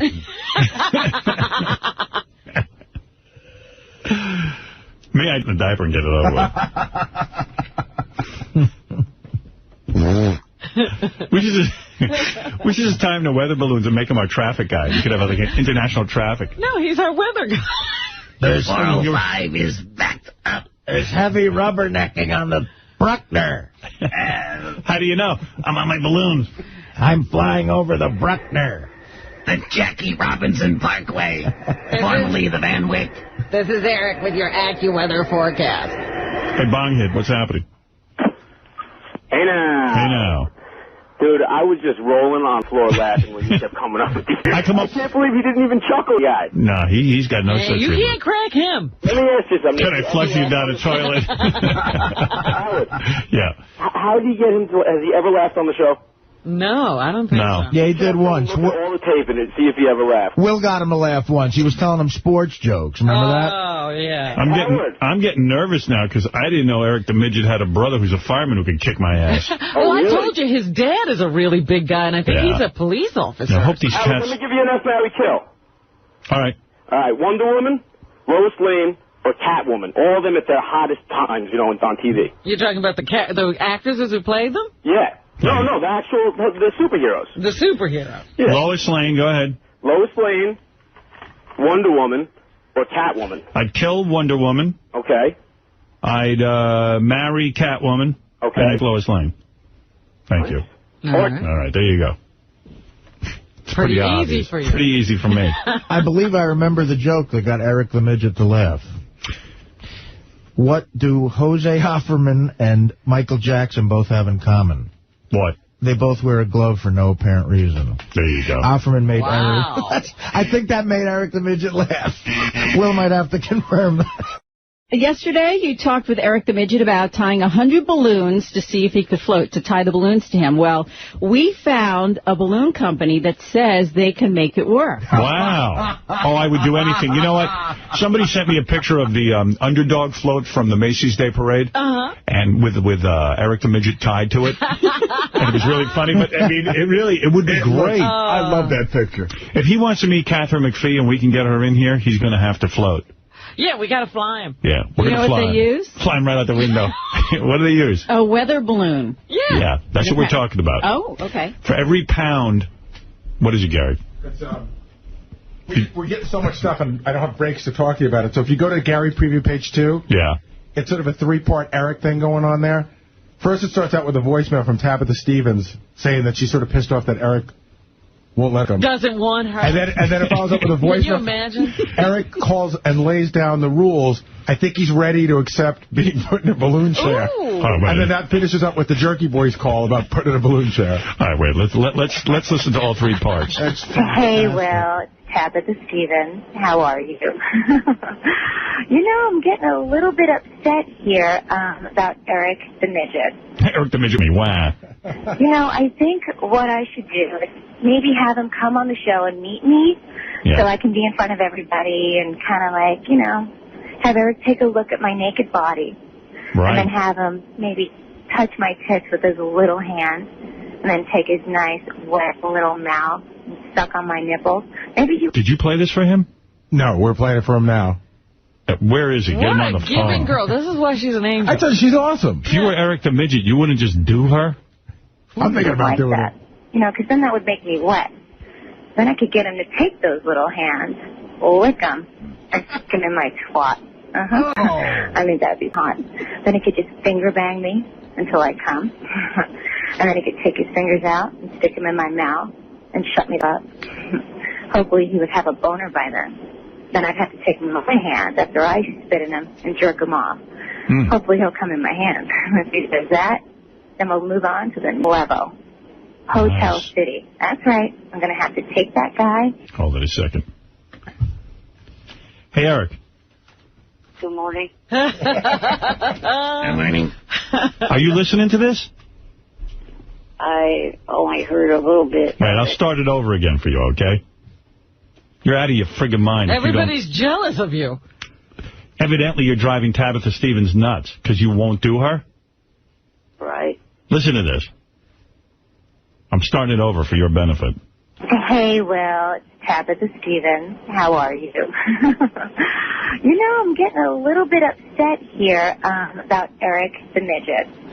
You know, I think what I should do is maybe have him come on the show and meet me so I can be in front of everybody and kind of like, you know, have Eric take a look at my naked body and then have him maybe touch my tits with his little hand and then take his nice, wet little mouth and suck on my nipples.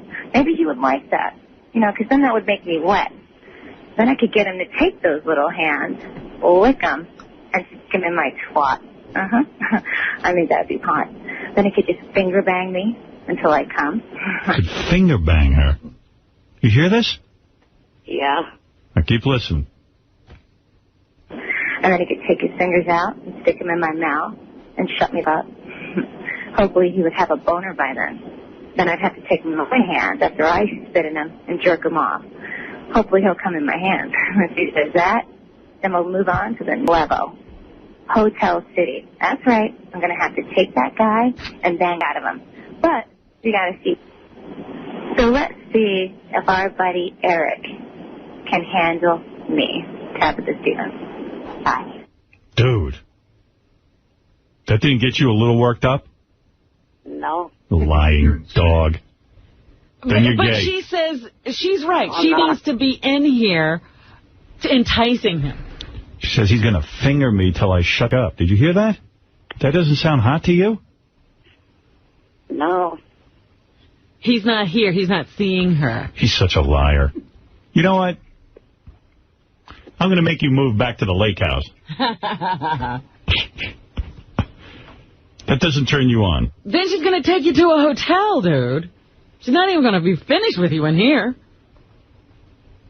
Let me hear this message from you about accepting the balloon bit. Hey, Will, this is a message to get to Howard. I will accept the balloon strapped to the chair. No, we don't want to strap it to a chair. We want to strap it to you. I don't want you floating in a chair. Chair's not going to lift off. We want to float you. You want to be free of the chair. You're going to fly. No. I'm not strapped in balloons straight to me. Why? Just because I'm not doing it that way. Well, how am I going to get a chair to lift off the ground?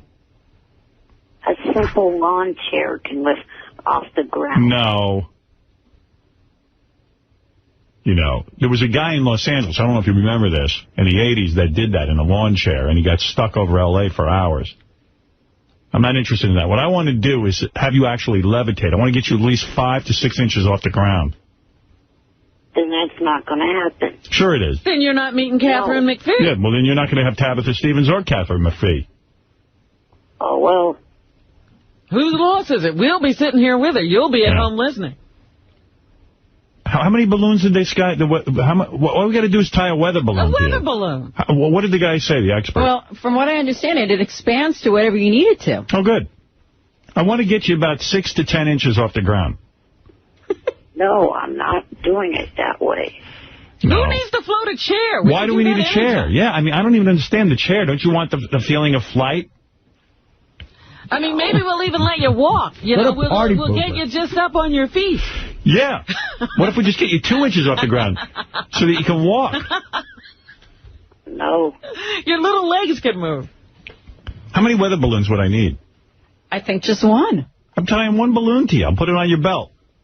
Up you go. See, I want to tie like 4 weather balloons to him so that he's like Superman. Like he can stretch out? Yeah. He might go into outer space with 4 And then we just blow on the balloons like with fans and get him out of here. And move them across. Blow him around the building. Eric, you got to do it. We'll blow you down to Scott Greenstein's office. Yeah, I'm going to float you down to Scott Greenstein's office. We'll give you a show. I'm not doing that. We'll float you into Tim Sabian. You can have a meeting. Right. Oh, Eric, please. I can't have you in a chair. That's not cool. What's with you in the chair? That's the only way I will accept it. We can't fly a chair. We're not doing that. We're this close to getting Catherine McPhee in here, too. I'm sorry, but I have to insist that we float you with 4 weather balloons without a chair. And we'll leave the balloons on you when you're with Tabitha. Why is a chair better? Explain that to me. Why is a chair better? I would just feel safer sitting in a lawn chair with a harness on and a helmet. Helmet? You know what ruins fun, Eric? 2 inches off the ground. Eric, you know what ruins fun? Safety concerns. Yeah. That ruins fun. Helmets. I'll acquiesce to the helmet. The helmet is great, a great idea. Yeah, in fact, we'll put a propeller on that helmet. We can work that in just fine. Baseball has never been as fun as it used to be with helmets. Right. No, I understand his concern for a helmet. This guy's talking about, flight. What's he going to damage? Your body's almost useless. I don't know why you're so concerned about it. My body's useless, too, Eric. Don't worry about it. What's it done for you? No, seriously, Eric? It's like the jackass guy has all these chicks chasing after him. He'd be hot. Yeah. No, what I'm saying is I don't think the chair is a concern. I would definitely be safe about it. We would check with experts. You'd be harnessed to the balloon. Right. You're not coming out of there. Besides that's going to add more weight to the thing. We'd have to add more balloons. Plus, you're going to be in a helmet. I mean, you're going to be fine.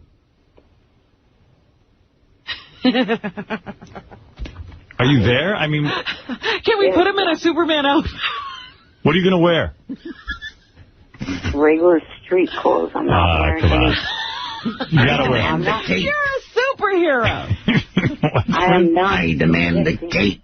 You won't wear a cape? I want to wear a cape. No, I do not. Up and away in my beautiful balloon. Do you sing at all yourself? No. No. Say hot pants. He's kind of got a James Brown thing. That's why I was thinking he could front the band. Can you play the trumpet? Smoking. No. Now, let me negotiate with you. What if we float you in a baby crib? No, nothing humiliating. A bassinet. High chair. What if we float you in a bassinet? A basket. Yeah, like the one... All right, look. Eric, here's my final offer. What if we float you in a pizza box? No. Or that bag that the pizzas come in. You're like when they keep them warm. There's How about a little itty-bitty bed? How about we float you in a cup? No. All right. No, in all seriousness... Like a little, like a flying carpet kind of thing. In all seriousness, yeah, you have to wear an Alibaba outfit. Hey, Eric, seriously? I'm not trying to... there's nothing humiliating about this, but I want to float you on a weather balloon, but I don't really want to put you in a chair. I think it would be an added burden. And I think it would be safe. I mean, we'll get experts. We'll strap you in. You're not going to be more than 3 or 4 inches off the ground, I imagine. You're going to like it. You're not going to want to come down. Believe me. I think you should just give it consideration before you just say no. See, yesterday he was saying no to the balloon. He needs a day to think about it. Right. All right?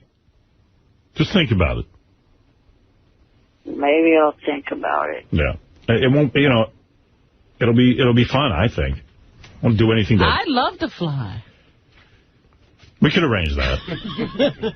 If Eric goes, I think we ought to float you in a balloon, too. See, Eric, I'll go with you. We'll fly together. Robin will fly with you.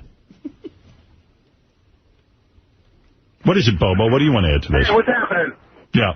You midget faggot. How could you not let Tabitha Stevens you, man? How much longer do you have on this planet? Then show yourself. Come on already. And stop being a killjoy. Hey, Bobo, can we float your wig? Yeah, that might float. Eric, what about what Bobo says? You're being a killjoy. Why not enjoy your life? Really? How much longer do you have, man? How many more years? Eric, what do you think of what Bobo's saying? I am just getting so sick and tired of it. Leave the thing with Tabitha Stevens alone. I'm not doing it.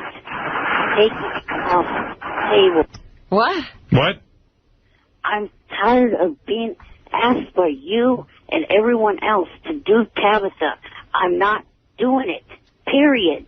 Hey, dude, I'm not doing it to torture you. I'm trying to offer you a chance to get laid. Or a hand job. And she called in. We just thought we'd play you her message. Dude, you're the one who's putting a roadblock on that. Between you and all the stupid idiots or half the people on MySpace, I'm getting tired of being asked that question. I'm not doing it. Look, you have to do it. MySpace account. What do we have to do with that? We didn't tell you to open a MySpace account. I just don't understand how he couldn't do it. I mean, a nice hand job from Tabitha Stevens, please. A hand job? You wouldn't want her warm fingers wrapped around your little penis? Back and forth? Till you explode in a moment of ecstasy? No. Wow. Whoa. Until you hear that little gurgle come out of you? Oh. Oh. I'm coming. Oh. Here comes my pygmy load. Oh. Oh. Well, anyway, I tell you what. When I get Catherine McPhee in here, which I have to now, we're going to launch you into space. You know, Catherine said she wanted to see you fly. That's the only way she's coming in. Will you sing I believe I can fly while we're flying you? I believe I can. All right, Eric. Let me finish this message you sent. Stunt. Only thing is you can nothing any more degrading or humiliating can be added to it. It has to be done as it was offered. You guys cannot up the stakes any, or I'm out. The other thing, there's got to be more of a prize than just meeting Catherine McPhee. Oh. And I will go over that with you later. What is that, Number Eric? 2 is there absolutely has to be safety harnesses on this chair and at least a construction helmet on my head.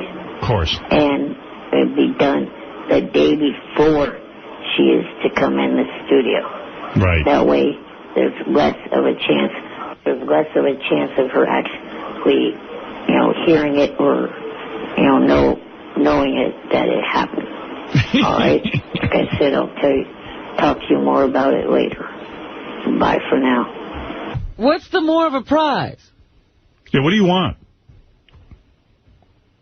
Well, for this to be the absolute last stupid thing that I have to do for the show.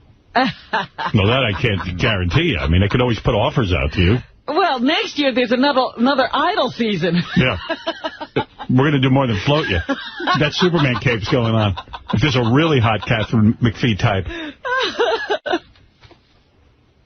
All right, so what do you want? You want to kiss from her? Is that it? You want a hand job from her? I can't arrange that. I can't get you a hand job with Catherine McPhee. Wasn't expecting that. I mean, if that happens because she just is turned on, fine. I want one from Simon. What do you want to do? What do you want to put your fist in her ass? I can't arrange that. No. Then what do you want? Tell me. I could probably get you a hand job from Taylor Hicks. Could you put your little head in my vagina? Yes. Clay Aiken will fist you. No, thank you. You want a hand job from Taylor Hicks? No. All right, then what do you want? Come clean. Well, for starters, my roommate would have to be coming with me. So, All right, I can make that happen. Go ahead. and he just started the new job, so to get time off, he'd be losing some money. Oh, here we go. Hand in our pocket. He's extortionist. Yeah. No, Eric. Here's what's going to happen. Day before Catherine McPhee gets in here, you're going to come in. I'm going to strap you up to a weather balloon. You're going to fly. And you're going to fly. With your helmet on. No cape. I agree to that. I agree to the day before because I understand you want to... Yeah, you don't want to fly. I think you should fly right over to the couch. Catherine McPhee, but that's you're entitled to your dignity. By day 2, you'll be able to work the balloon pretty well, I think. Yeah. By day 2, you could navigate yourself over to the couch. And you really don't have much negotiating posture here. I could just take you and strap you to a balloon. I'm being a nice guy here. We're telling you beforehand. That's right.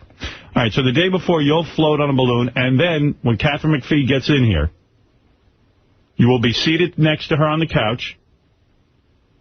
I'm going to try and get her to touch you, and I'm going to try and get her to give you a kiss on the cheek. See, I think all that's doable. She'll hug and kiss him. And I'm going to try and get her to sing Somewhere Over the Rainbow to you, Eric the Midget. That is what I can work out. If these conditions are acceptable, this can all happen. Right. All right, you take that, you think it over, discuss it with your people, and get back to me. Calling all my people. Emergency meeting. If you need to discuss it with your fans on MySpace or whatever, I think it's a reasonable offer. I think once you're flying, you might even enjoy it. You might never want to take off that balloon. You never know, man. One small step for man. One giant leap for midget kind. I think it'll be a great segment. You've always wanted a job. You'll be flying around. You can do calculations. You're the Amelia Earhart of this show. You could do traffic reports. We could have a traffic guy. Mm-hmm. Let's go to Eric in the balloon. No, Eric on the balloon. We're backed up on the Major Deegan. Now, I could have made this a lot worse. I could have made you sing like the Lollipop Guild while you were flying, but I didn't.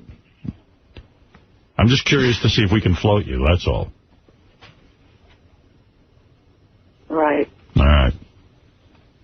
Get back to me, okay? I still don't have her secured anyway.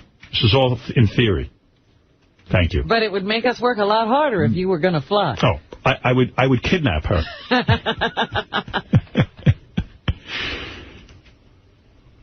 The thought of you in flight just makes my heart sore. And I think you're going to love it. You want to know what I think? I think when Catherine McPhee gets in here, you're going to want to be on your balloon. Show her your powers. Why? Because you're going to be able to fly, my friend. Yeah. And if that doesn't razzle-dazzle her, I don't know what will. Seriously, Lisa, you're a hot chick. If you saw a guy flying, wouldn't that turn you on? Oh, yeah, superpowers. Right. Like X-Men. Yeah. Hugh Jackman Jr. I'm flying. I could be Wolverine. I'm Balloon. I'm the human balloon. What do you think? You think his super name should just be Balloon? Balloon. She's Storm, he's Wolverine. I'm Balloon. What if there was like a lightning storm, and Eric got hit, and he merged with the balloon, and he became Little Balloon?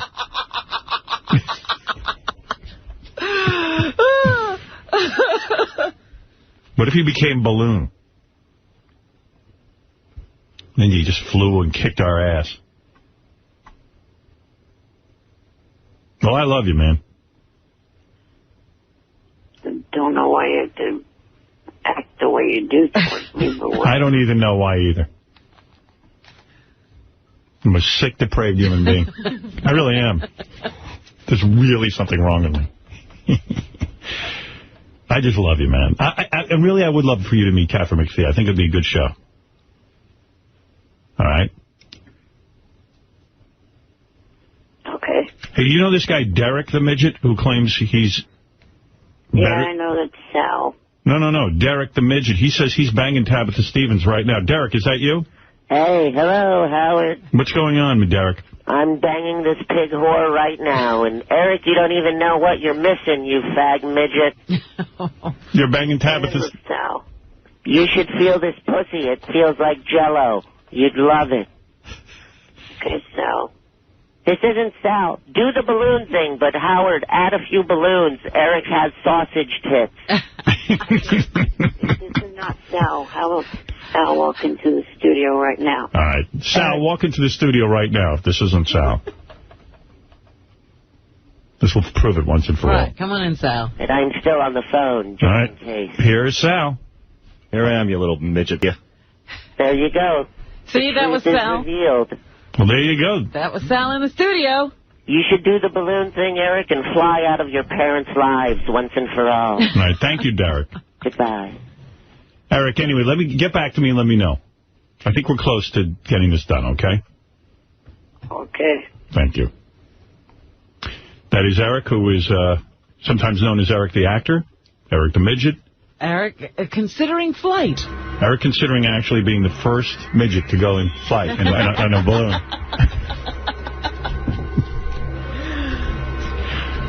What is it, Richard? If you're interested, that Jerky Boys call is...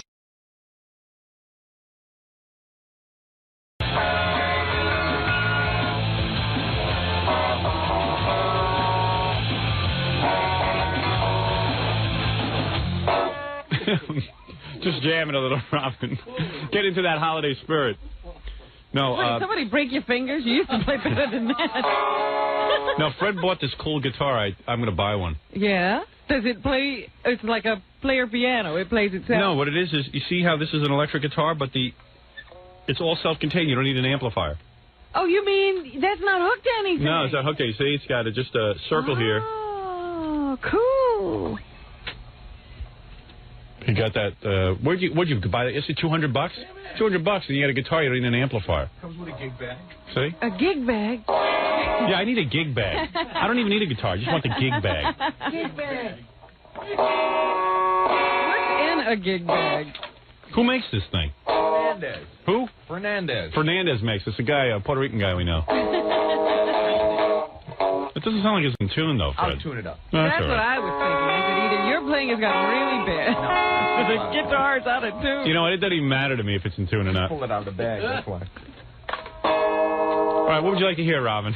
Well, that sounded like one of the chords from a Rolling Stones song. Well, maybe it's this song.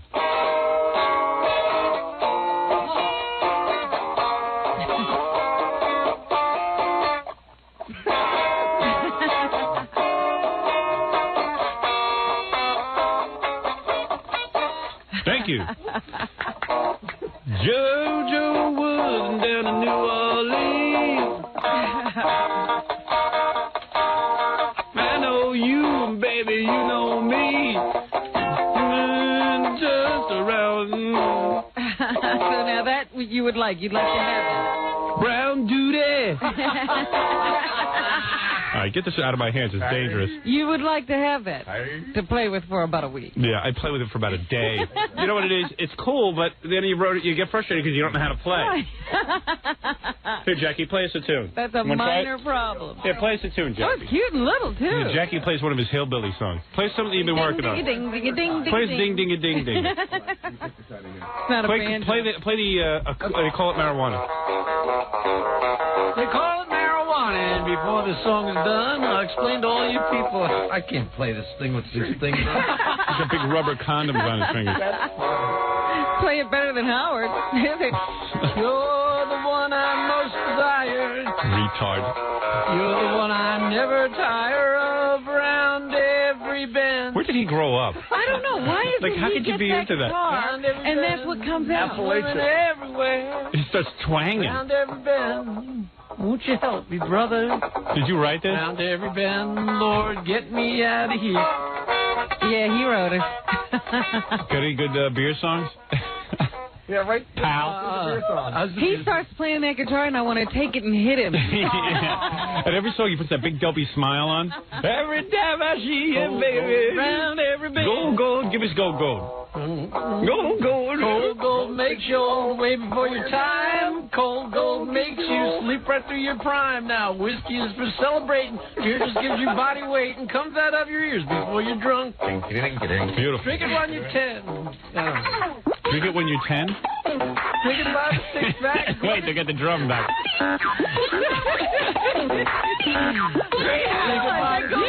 Look it by the quart, guzzle it by the gallon till you start to snore and snort. You got a belly like you're pregnant. To get a woman, you got to beg, and she won't be much to look at anyway.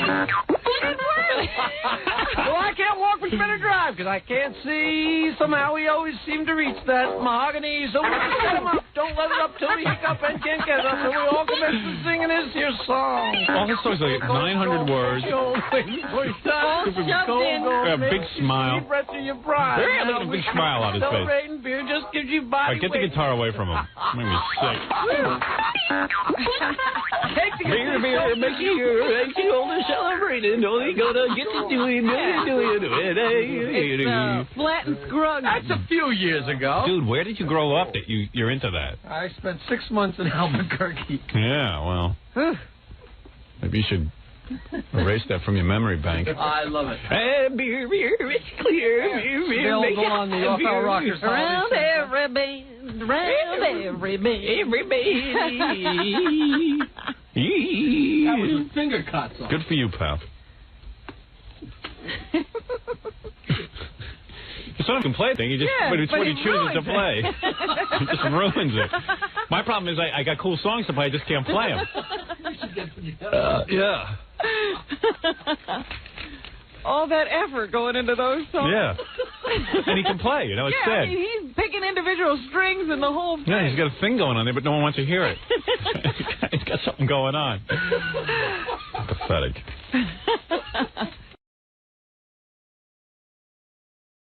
All right, here's the big show news. I'm ready to reveal it now, and then I'm going to take some phone calls. But first of all, this is so bizarre.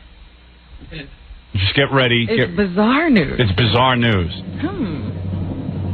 I don't know if it's drum roll news even. I turn off the drum roll because it is such bizarre news. The way it was presented is so bizarre that this is going to require a very long conversation. All right. Okay. I think I'm ready now. Are you ready for bizarre news? At first, I didn't know what to do. All right. So during vacation, I don't know exactly what day, my wife is going through the answering machine messages, and on the machine is now the reason we don't have the message itself is because my wife never erases the answering machine, but as soon as I get something cool on there that I want to play you on the air, of course she has erased it. And she goes afterwards, I know I shouldn't have erased the message. I just realized you probably want to play it on the air. I go, you're some help to me, my little darling. 2 weeks alone with you has been a sheer picnic. We're partners. Yeah, we're partners. You really help the radio show, don't you, Allison? Unbelievable. Move over, OJ. I'm going to be in the cell next to you. Someone said to me, would you ever divorce your wife and give up half of your earnings? I said, I'd kill her before I'd before I divorce her. And give them all up. Right. Give up your freedom, give up everything. Everything. But at least it'd be mine. And I wouldn't get an expensive lawyer. Just leave the money sitting there. That's right. In case someday you make it out. That's right. That's right. Anyway, so on the answering machine, which my wife erased, is a message that went something like this. Hello. This is Fred Norris. No one is home, but And he always identifies himself as Fred Norris. Yes, he's writing a letter. He's not on an answer machine. This is Fred Norris. I want you to know that I am now married. So, wait a second. So, Fred didn't call me. I'm very upset. Did he call you, Jackie? Yeah. Oh, he did. Oh, I'm the only one who gets left out. They owed me because we called him when we did. Why didn't you call Robin? Because it was basically just you two guys. I wanted it to be more of a surprise. Did you call Gary? No. Well, Gary doesn't even know. Gary knew, but I don't know how he knew.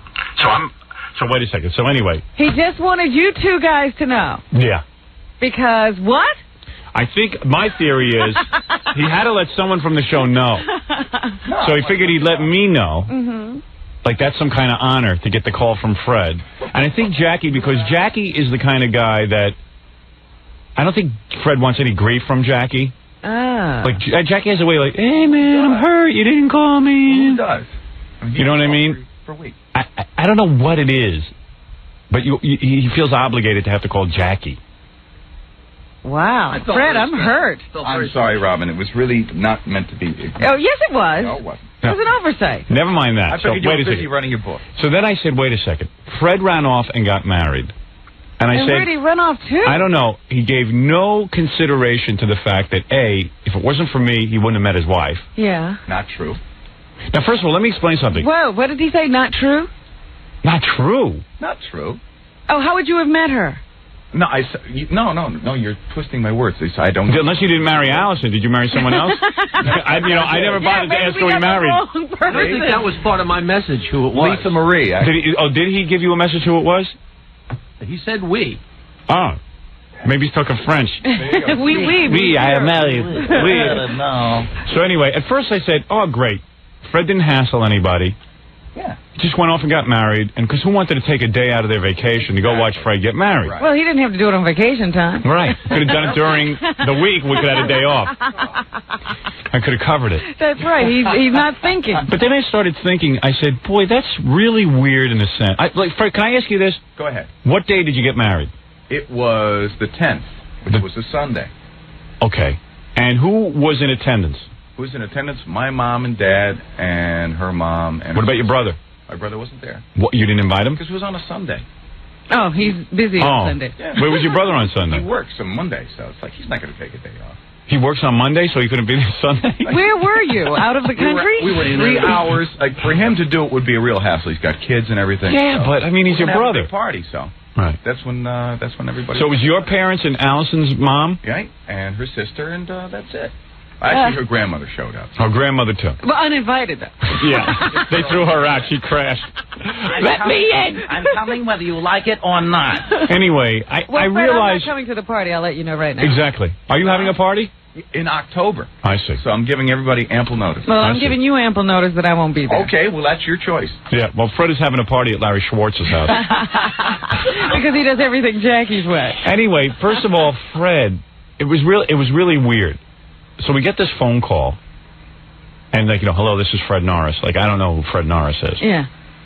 And I only you wouldn't recognize the voice. My wife said it was a very straightforward message. Fred getting no fooling around. No fooling around, no frivolous. Waste your time. Not going to waste my time, right? Just the news, and that's it. So anyway, I thought you didn't happen to save your message, did you, Jackie? No, and I thought of it the minute, you hang up and you have to erase them. It's like, whoa, what'd I do that for? Yeah, well, that was my wife. She never erases the machine. I said, where's the message? She goes, oh, I erased it. Did you hear it? No, she didn't even play it for me. I didn't even get to hear it. That's what I could do an impression of it for her. This is Allison doing an impression of it. But she's good. She's like, hi, this is Fred Norris. So, wait a second. So then I get to thinking. I go, all right, he did the Jackie thing. He ran off and got married. Mm-hmm. But Fred and I go way back. Yes. And I mean, you could say that in many ways, while I don't see Fred a lot socially now, because none of us see each other socially, because we're all so busy with nothing. But we have to stay away from each other. Right, or we kill each other. But we don't see each other all that much. But you could make an argument that to Fred, I'm family, in the sense that I did a lot more for him than even his own parents. You did. Well, you didn't do the ultimate. You didn't give him birth. Right. I mean, I did everything for him but give him birth. If he could. I basically adopted him when I met him in Hartford, and I would have adopted him sooner. I just didn't meet him sooner. I mean, and I said to my wife, boy, this is kind of weird that Fred wouldn't even think to ask me. It is a little. It would have been. I would have been honored. I would have been honored to go watch Fred get married. I've known Fred for how long have I known you, Fred? 20 years, maybe. 20 years. Just about 20 years. And though you belong there more than the girlfriend. You know, in a sense, yeah. I should be the bride standing next to Fred. Let's do it again in a couple weeks, and you'll be on the booth. No. I mean, it was. Did you get a call? No. This is the first you're hearing of it. Yeah. So who did Fred call? Just you and Jackie? Yeah. I don't understand that. Yeah, I feel the same way, Gary. Well, there's a woman on the phone who wants to explain why Fred didn't call you. Call me? No, call Robin. Oh. Great explanation. Hello, you're on the air. Hi, Howard. Yes. I know totally why Robin is upset, and I know why Fred did not call her. Robin has been in love with Fred for years. It is so obvious. Every time she talks about him, you could, hear the hearts in her eyes. Well, let me tell you something. You're on to something there, but I'll tell you something what I'm on to. I'm on to a different explanation. What? This, in keeping with the O.J. defense, Fred is a racist. It is so obvious. It is so obvious. I love him enough to want him to be happy regardless. But Robin, you're saying there's something between Fred and Robin, and it was hard for Fred to break the news to Robin? Yes, I have been listening for years. I've been listening since I was 13. Right. And every time Robin refers to What Fred... mental institution are you in now? No, I'm totally not. I just can hear it in her voice. Girls know these things about each other. Right. Robin has referred to Fred's tight ass many times. She has. She does all the time. All right. Well, there it is. Maybe there's something going on that I don't know about. I'm sorry, Robin, that I blew your cover. So anyway, thank you for the call, by the way. Oh, you're welcome. Bye, Howard. Bye.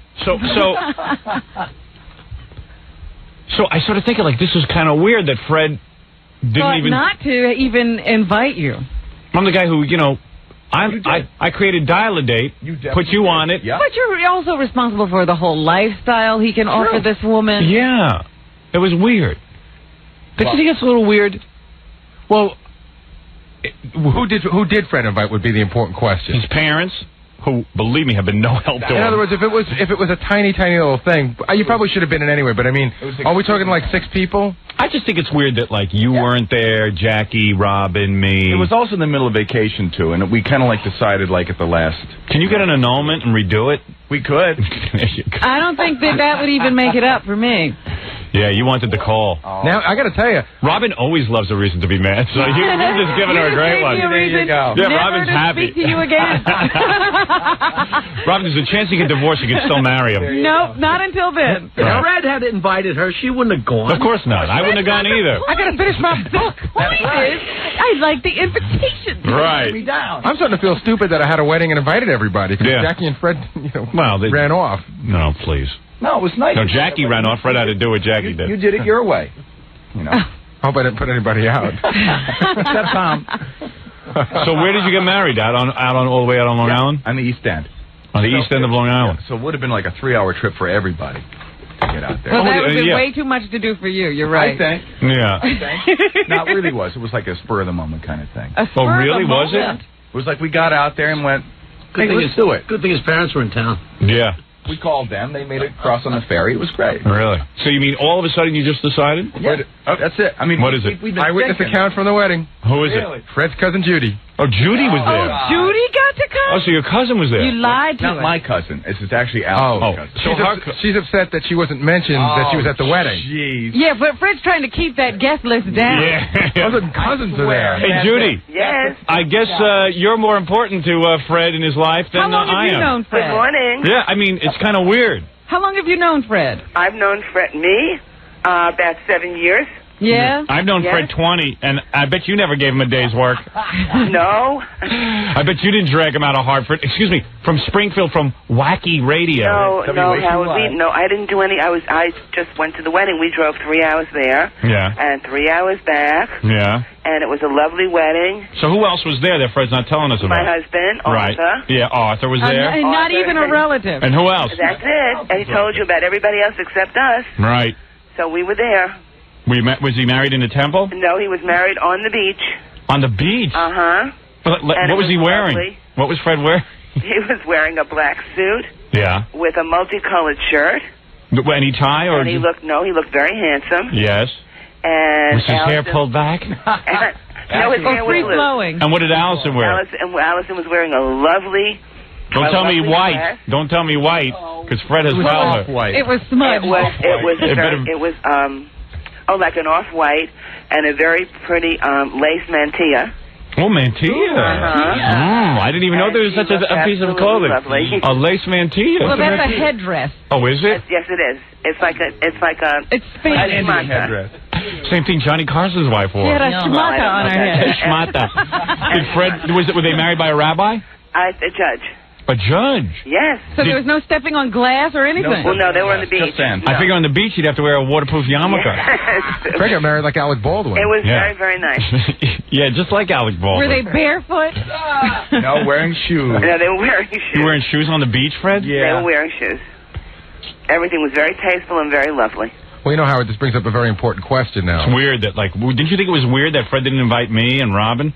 Well, I don't know you and Robin. Yeah, but I mean, you only listen every day. No, well, Fred, I don't. Every other day. I mean, Howard, I don't. Yeah, now how come you're calling now? Who was listening?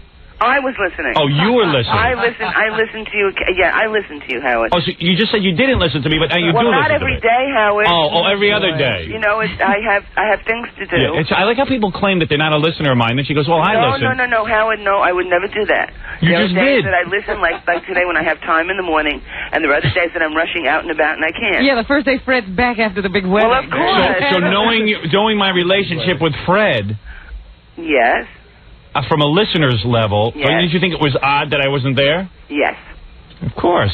Yes. Thanks, Judy. Hey, Fred, this Yenta is now part of your family. I'm not a Yenta. You're not a Yenta. You're the top Yenta Calabenta. I am not a Yenta. Look at you. You're all. calling because Fred didn't mention your name. Allison has no Yentas in her family. Isn't it funny how Yentas don't know their Yentas? I can get out of this marriage easily. Allison does not have any Yentas in her family. None whatsoever. And Judy, you're smoking way too much. I don't smoke. You sound like No, you I do. don't smoke. Really? Yes, this is it. I don't smoke. Right, that's her voice naturally? Maybe you should take it up. You eat glass? Yeah. So, this Yenta now is part of the Fred Norris family. No, Freddie, was there a best man? Like, was she there because she was the maid of honor, or did you not do that sort of thing? It was like, actually, her sister was kind of her maid of honor, Yes. and my dad was kind of my best man. Kind of. Yeah. Well, people who were there had to take different roles. Yeah. Where Dad was the usher, he married us, and he was the best man. And he was also the pool boy. Yeah, and the ring girl. And he baked the cake. Yeah. Multi-talented. Did you have Cookie Puss as a wedding cake? Matter of fact, we did. And the witness was an octopus that came out of the ocean because they ran out of people. Yeah, there's a tendril mark on the license. Very funny. Well, it was. I just went. It was a lovely wedding. Oh, I'm sure it was, but we wouldn't know. We wouldn't know. We weren't invited. And we were very thrilled that we were invited. This woman's more important to Fred than me. Well, yes. Yes. I don't remember you taking Fred to the bank to open an account. I don't remember Had you. you called me, I would have. I don't remember you taking him to get his first apartment where I had to take him around, and he had lived in my house for 5 days. Well, Howard, you are a good person. You know him a lot longer than we do. Yeah, well. Had we known him that long, had he asked, we would have done it. But Fred, he doesn't get to go to the wedding, don't you see? Fred, did it ever cross your mind that maybe you wanted to invite me, or that didn't fit into the game plan? I just really wanted to keep it real small. So it had... I didn't really even want to invite families. I got talked into it. Oh, thank you, Fred. No. Judy, quite frankly, be honest. Who would want you there? Be honest. Well, Howard, you don't know me. I know you enough already. No, I'm listening to you. I know you Why don't. is Fred making that sign like he's slitting his throat? Yeah. Judy, trust me, I can size you up in 2 seconds. Judy, we feel like we know you a lifetime. That's right. I've only been talking to you for 2 minutes, but I know you a lifetime. Okay, Howard. I'm kidding with you, honey. That's Don't okay. get all uptight, huh? No, I'm not. These are jokes. How old is Just Judy? jokes. I'm a grandmother, Howard. Oh, are you really? Yes. Oh, you sounded like spring chicken. Yeah, sure. I'm a grandmother. Oh, really? Yes. There are some young grandmothers. How's your body? Nice? It went a long time ago. Oh, really? Uh-huh. You know what Fred told me? No. If he had his way at the wedding, that he would have gagged you. That's Was what he there a said. lot of tears at the ceremony? It was emotional. Yeah, Fred's. Like, what am I doing? Were there tears at the ceremony? Some. It was emotional. In what sense? They were losing Allison to Fred. So, Alice's grandma said it's about time. That was great. Yeah. It was like, and I now pronounce you man and wife. It's about time. What took you so long? Right. Cookie was, choked up, as well she should be. It's Who was? Allison's mom. That's her mom. Cookie? Yeah. That's her nickname. What the hell is that all about? I don't know. Well, your wife's mom's name is Cookie? Oh, That's her nickname. Fred, do you call her Cookie? No. What do you call her? I call her Dorothy. Dorothy. I'm Dorothy. That's her name. Will you start calling her mom? Or we start calling her Cookie? Cookie Buzz. Oh, my little cookie I'll stick with Dorothy. Wow. So that's it. Oh, yeah, you don't have to call her mom? That's cool. No, she's real cool. Yeah. Yes, she is. Yeah, I met your mother-in-law. She's nice. Yeah, she's sweet. Okay. So did you cry, Judy? No. I would have been crying. I was exhausted from the 3-hour drive. Yeah, that's what I would have been crying I was from. exhausted. I would have been like, 3-hour drive. And the hike on the beach. You know how much gas just cost me? And the Alone? hike. Howard, you're lucky. There was a hike on the beach about 1.5 miles. No. Through the dunes. Really? Uh-huh. Oh, it's important. I mean, God needed to shine down on Fred and Allison. Spot, huh? So what'd you give Fred for a gift? I don't know. My husband took care of that. Oh, cash? Yes. How much you get from her? You know, I don't remember. Oh, don't lie, Fred. No, really, you have to ask Allison that. You don't know what they gave you? You only got 3 She gifts. was in charge of the envelopes. There was only 3 envelopes. I really don't know what was The envelopes? Did you have a little basket to put the 3 envelopes in? That's it. Judy, did you give more than 300? I'm not saying anything on the air. Why? You don't want people to know how cheap you were? Exactly. Well, not cheap, no.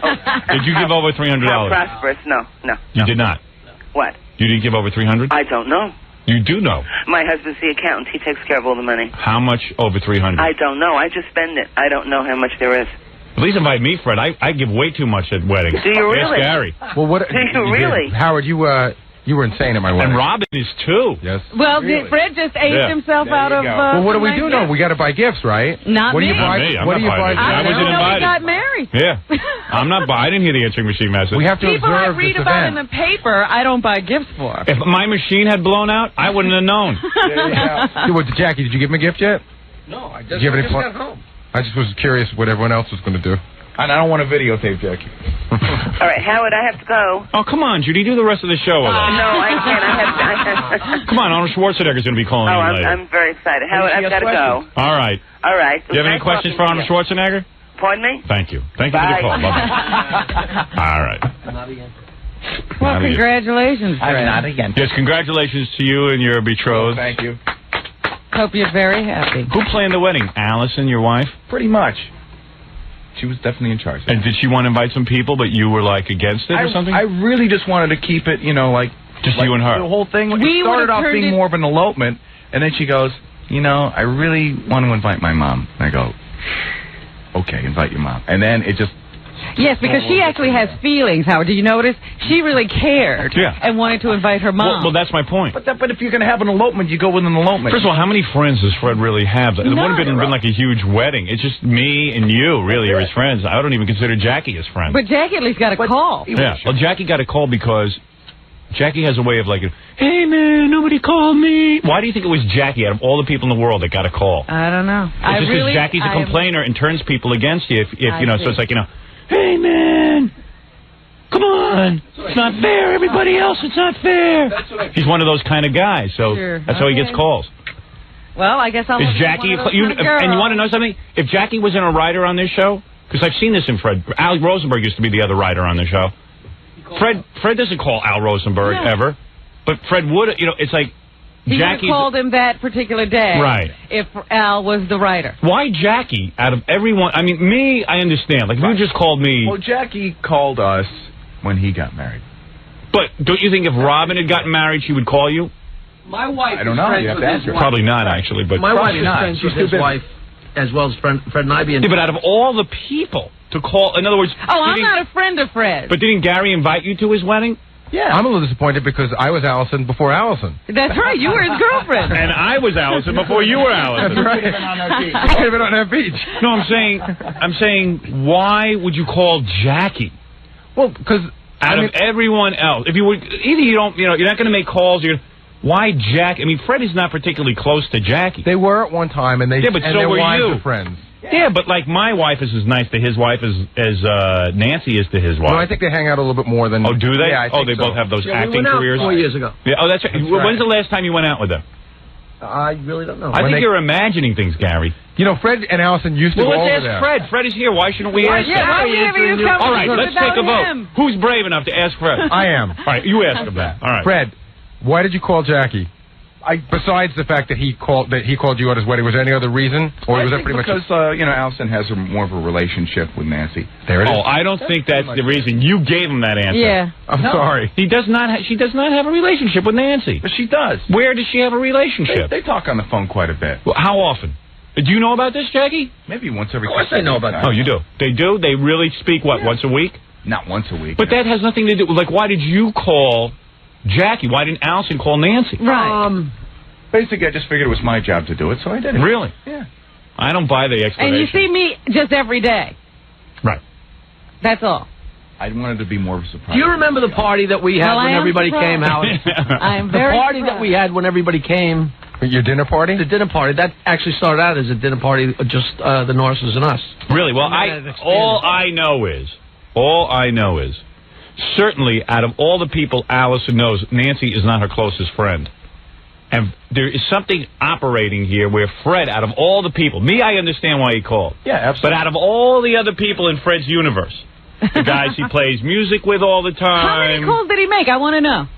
He only made 2, he's saying. He's saying he called That's me. it. And he called... Just 2 people. You know, Howard, just because you convince yourself that Fred and I don't like each other doesn't necessarily make you see that, but that's Jackie's passive-aggressive right there. Just because you've convinced yourself that Fred and I don't like each other. I'm not convinced that you and Fred don't like each other. I called Grillo. What, did he call you? No. What? The new Mrs. Norris is on the phone. Oh, for goodness sake. Furman Norris. Excuse me. Furman Norris. Is that right? It's like Sirianni Martin. Yeah, right. Is this Allison Furman Norris? Yes, it is. Well, congratulations. You finally got him to the altar. I finally got him to the beach. That's right. Well, you're very lucky. Robin is sitting over there reeling from the news. I know. I just want to say the reason why we called Jackie was because when Jackie and Nancy got married in Hawaii, one of the first phone calls they made was to us. So he called everyone. He didn't call me. No, he didn't call me, and I didn't care. Did you call me? He called us from Hawaii. He called you because we played the... Oh, that's right. He needed a day off. That's right. That's right. Right. It was like, I got married, Howard, and I don't know if I'm going to have a job when I get back. Oh, he took a whole week, remember? Yeah, right. And didn't tell anybody that he was going to do it. I'm just going to do it. I don't know if I'll have a job when I get back. It's always a test of his job, Devil may care. I'm getting married and I'm throwing away my career. Yeah, and he would have loved to have gotten married and then, taken an extra week off and then gotten fired because for the rest of life would have been like, those bastards fired me, man. I'm the first one to get married. Yeah. I'm the first one to get married. You see, Howard doesn't want anybody to get married. Yeah. If he got married, he'd take a week. That's it, Joe. Get back to Norris. Half Jew. Oh, sorry.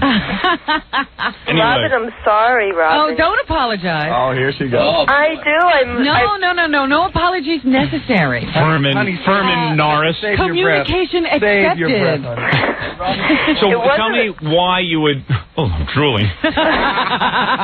Tell me why Fred, out of all the people in your universe, and let's face it, Jackie and Nancy aren't the closest couple to... And to say that, well, they called us when they got married, that's ridiculous. I mean, Gary invited you to his wedding. That's right.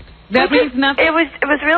It was just a joke. I mean, that was the thing. It was just like, hey, remember your phone call from Hawaii? Well, this is our phone call from the beach. That's really what it was. Oh, since you guys had basically done essentially the same exact thing he had just done. Well, no, they did it in Hawaii and they eloped. We just decided, we originally were you did it on Long Island and eloped. Right.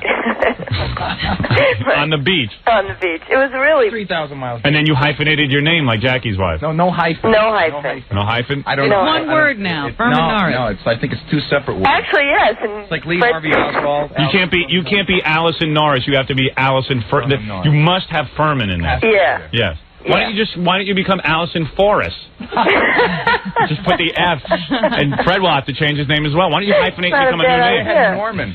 Yeah, Fred should have to change his name too. I think so. Fred Forrest. Thermos. That should be your last name, Thermos. Forrest. Because we understand you about as much. Forrest. I do have one question to ask Allison. First of all, congratulations. Thank you, Gary. And was there ever in the, what is it, how long you guys been together, 8 or 9 years? 7 years. Was there ever a doubt that you would get him to the altar? No. I think that question should be addressed to Fred. Well, yeah, Fred claims that she's the one who didn't want to get married. Yeah, she was the holdout. I was the holdout. I thought it was that way. I don't blame you. Fred's weird. I mean, seriously, that's a Judging by burden. this, he's very weird. Fred is weird. I'm weird too, so you know. No, you're not. See, Howard, I thought it was that way at the beginning, and as a relationship went on, it sort of flipped. Yeah. What? That I started getting weird? No. What? No.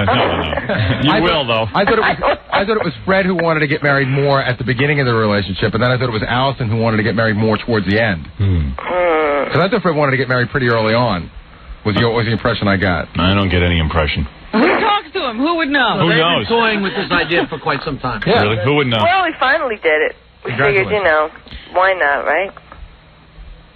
Well, it's a very joyous occasion. I just can't figure out why Jackie got a call. I understand why I got a call. Right, because we both felt that, if it wasn't for you, the two of us wouldn't be together, Howard. Exactly. Right. That I understand. Right. And Which we is why really I don't didn't want to understand why I wasn't the best man. Because we don't want to put you out on this. Seriously. Well, by the way, I appreciate that, but I still would you have come 3 hours on a Sunday at 80 degrees? Yes. You would have? Yes, of course I would have. Strictly for the material, he'd have been. Yeah, I would have been there with belt on.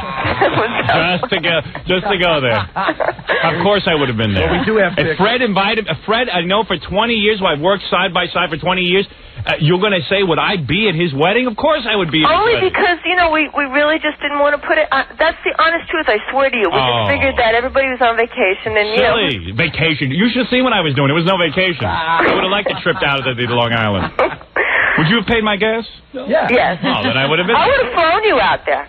Well, listen. Of course I would have been there. That's absurd to ask me that question. Only because, we just didn't want to put you out. That's really what it was. Well, that's very considerate. Thank you. Anyway, congratulations to Fred Furman Norris and his wife, Allison Furman Norris. Allison Fred Furman Norris. Right. And there they are, the happy married couple, and I suppose children will be soon. If Fred is fertile. If Fred can mate with a human. If he's compatible. If Fred is compatible. Fred, are you happier now that you're married? And not only that, girls are looking at me more now that I'm married. Really? It's amazing. You put that ring on, and it's unbelievable. It's like a magnet. Well, who was looking? I know Robin's looking. We were in a store. She's shooting you daggers. And she was totally ignoring my wife. She was just talking to me and going, really? Hey, how you doing? Hey, Fred, you do look more handsome now that you're married. He looks relaxed. Yeah, he is more relaxed. Oh, 2 weeks on the beach. There you go. Totally. Okay. Well, thanks. Well, congratulations to you. And I wish I could say the same. What? Congratulations. Okay. All right. Thank you, Alice. Bye. Well, there she is. From Dial-A-Date to Mrs. Fred Norris. There you go. Hey, who says Dial-A-Date isn't successful? I promise you, if there's a divorce, you're all invited. Oh, there will be one if I get one. Let's remember that. The most bizarre thing is in the entire history of Dial-A-Date, if I'm not mistaken, this is like the only wedding, or maybe the second wedding, right? Oh, no. This is maybe the third or fourth. Really? Who knows? You think I keep track of statistics? That's your job. All right, we got to take a short break. Then I will take phone calls so that we can be welcomed back properly. We got a bunch of faxes about Fred's marriage. I should. This one says that if my wife.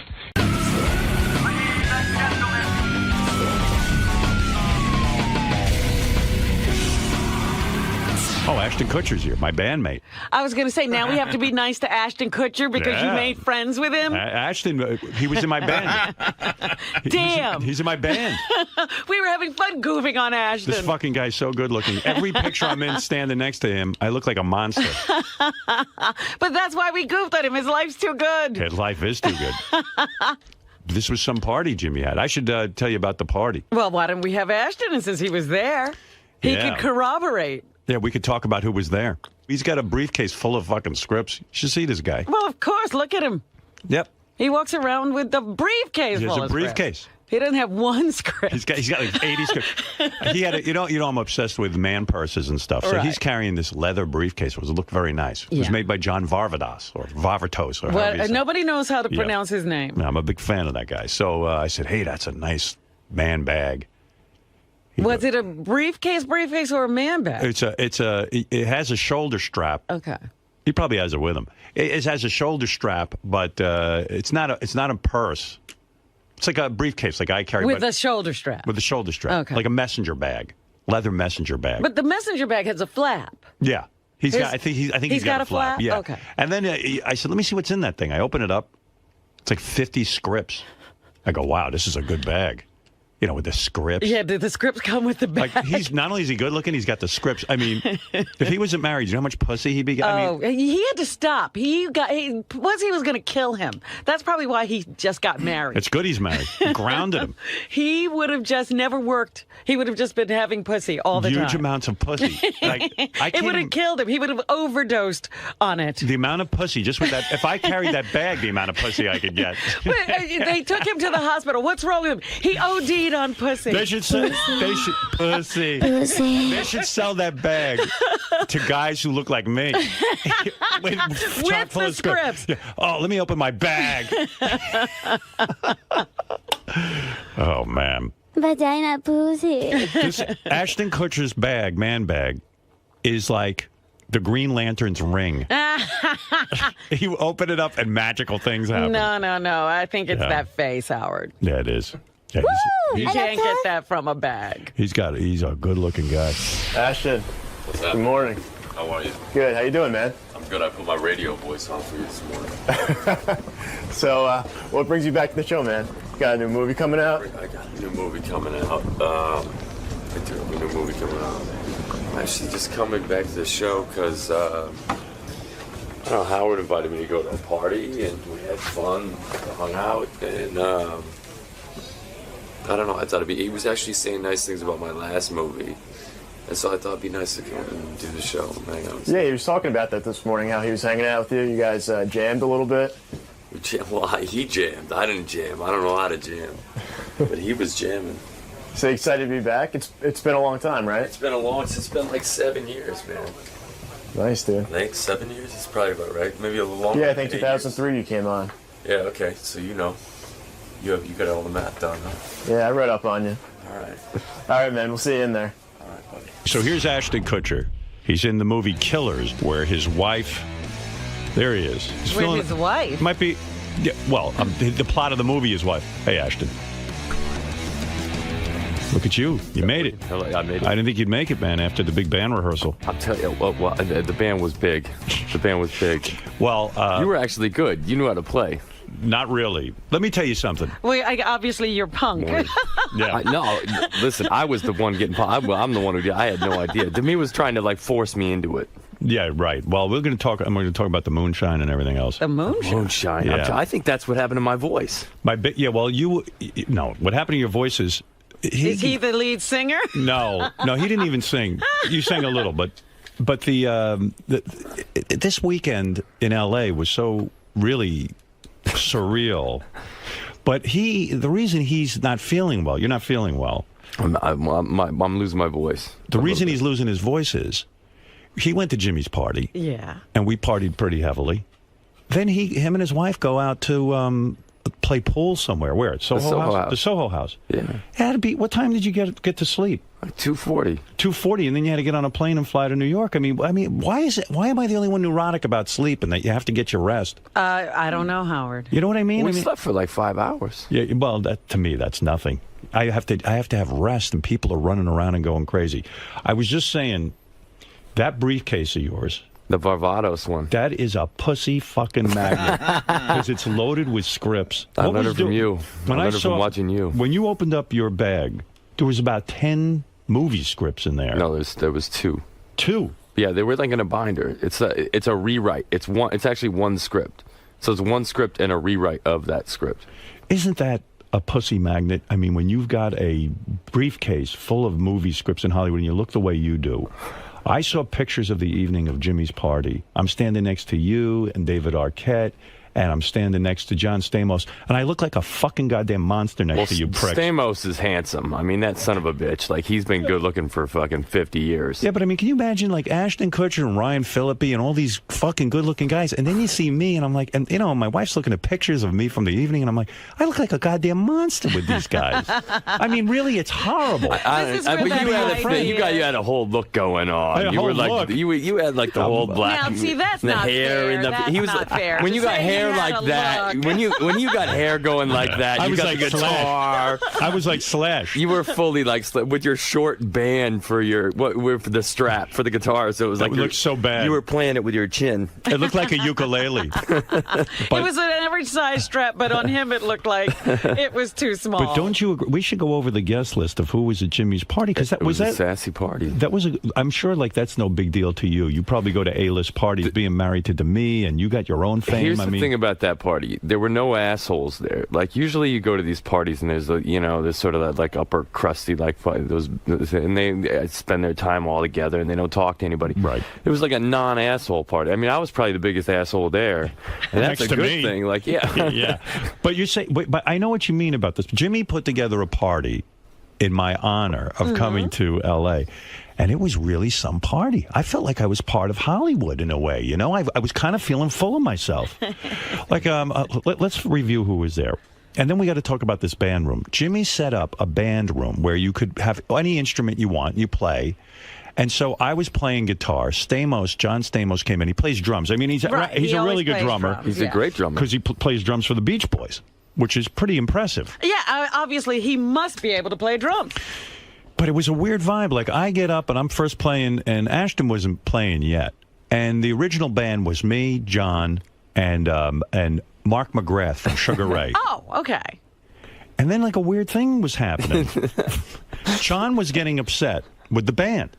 John Stamos? Yeah, like David Arquette was playing trumpet, and which didn't fit in, but it did. It was But it weird. was also a couple of the guys from Kimmel's band too. There were a couple of guys from Kimmel's like band, professional musicians, but Stamos was getting pissed because he was the best guy there. Yeah, he was angry that he was the best musician there. Yeah, Stamos What did he think was going to happen? But there was a weird thing happening. So John Stamos starts going, man, this is bullshit. We can't agree on a song to play. I go, okay, let's play Louie Louie. Already the band is fighting. So I'm That's playing the first thing you do. So I start playing Louie Louie. Ugh. But that's the only fucking thing I know. It's 2 chords. Yeah, C, F, and G. It's hard to go wrong. So I'm with playing Louie Louie, right? And we were doing our thing, and Stamos he's getting mad that everyone's such a fucking bad musician. Yeah. And he's bad mouthing Mark McGrath. And Oh, really? Yeah, Mark McGrath. Oh, I thought there was going to be a spat. It looked like they were going to fight. They were going to fight because. What was Mark doing? Because John goes, what's with this guy? He's a fucking singer and he doesn't know any songs. And I go, does it really matter? God. I'm the only real musician here. If he's going to drum, you better know what you're doing. I said we're all high as a kite.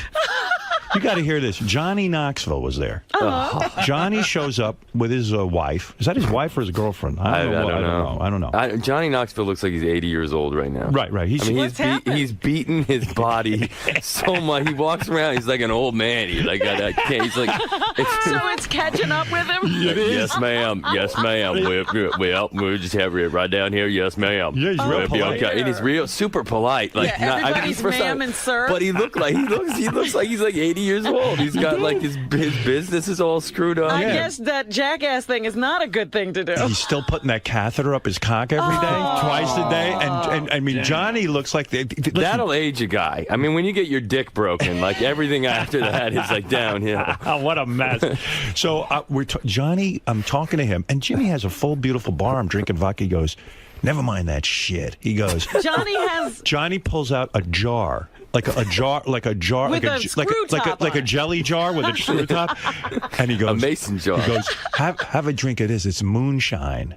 I go, moonshine? What the fuck is moonshine? What do you mean? Moonshine in Beverly Hills. He's a hillbilly, and these guys, from Tennessee, his cousins or something. His cousins make moonshine. They make their own alcohol. This was Blue Flame moonshine, which is supposed to be the good stuff. Well, I took a smell. Like, I just took a smell. And Ashton's wife, Demi, says to me, you're a real pussy. Drink the moonshine.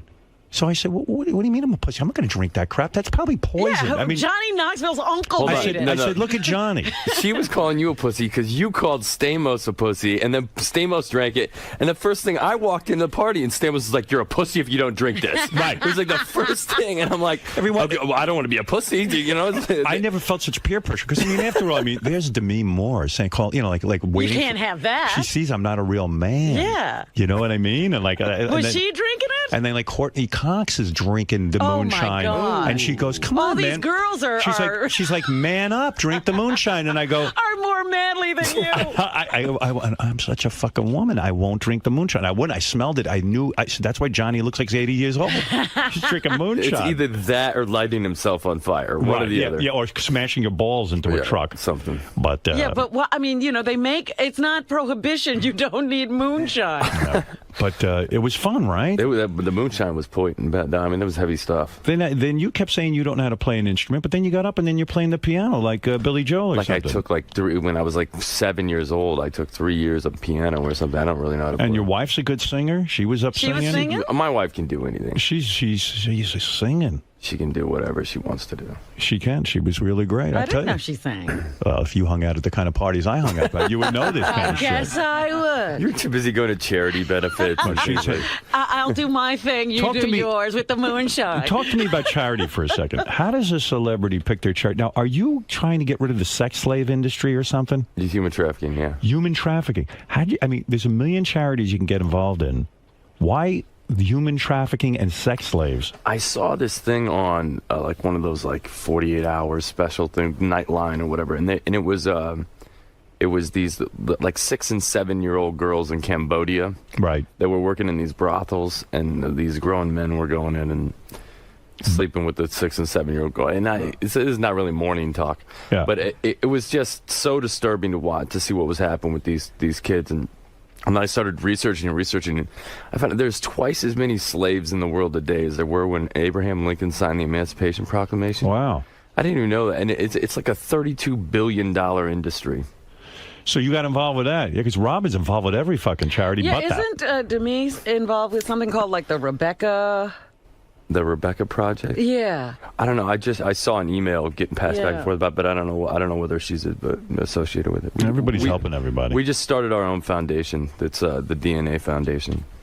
Well, anyway, so you got a new movie coming out, but that party at Jimmy's, that was fun. It was fun, but that's not a big deal to you, right? Because you guys don't you party with like Brad Pitt and we don't go out that much. I mean, we're so like when you're in New York, you stay home mostly. It's like you're not going out. That's when we're in Los Angeles, we don't really go out that much. So Jimmy's party was unusual for you guys. Yeah. Well, I just got off work. Like I came straight from work and went straight to the party, and then it was a big deal. Rick Rubin. Natalie Maines was there. Jeff Probst flew in for it. Wow. I mean, it was a party you fly in for. Jeff Probst flew in for it? Yeah, he had to do the Survivor finale. He flew out that night because He didn't want to miss it? He was in New York. He flew to the party, and then he flew back to Survivor. That's crazy.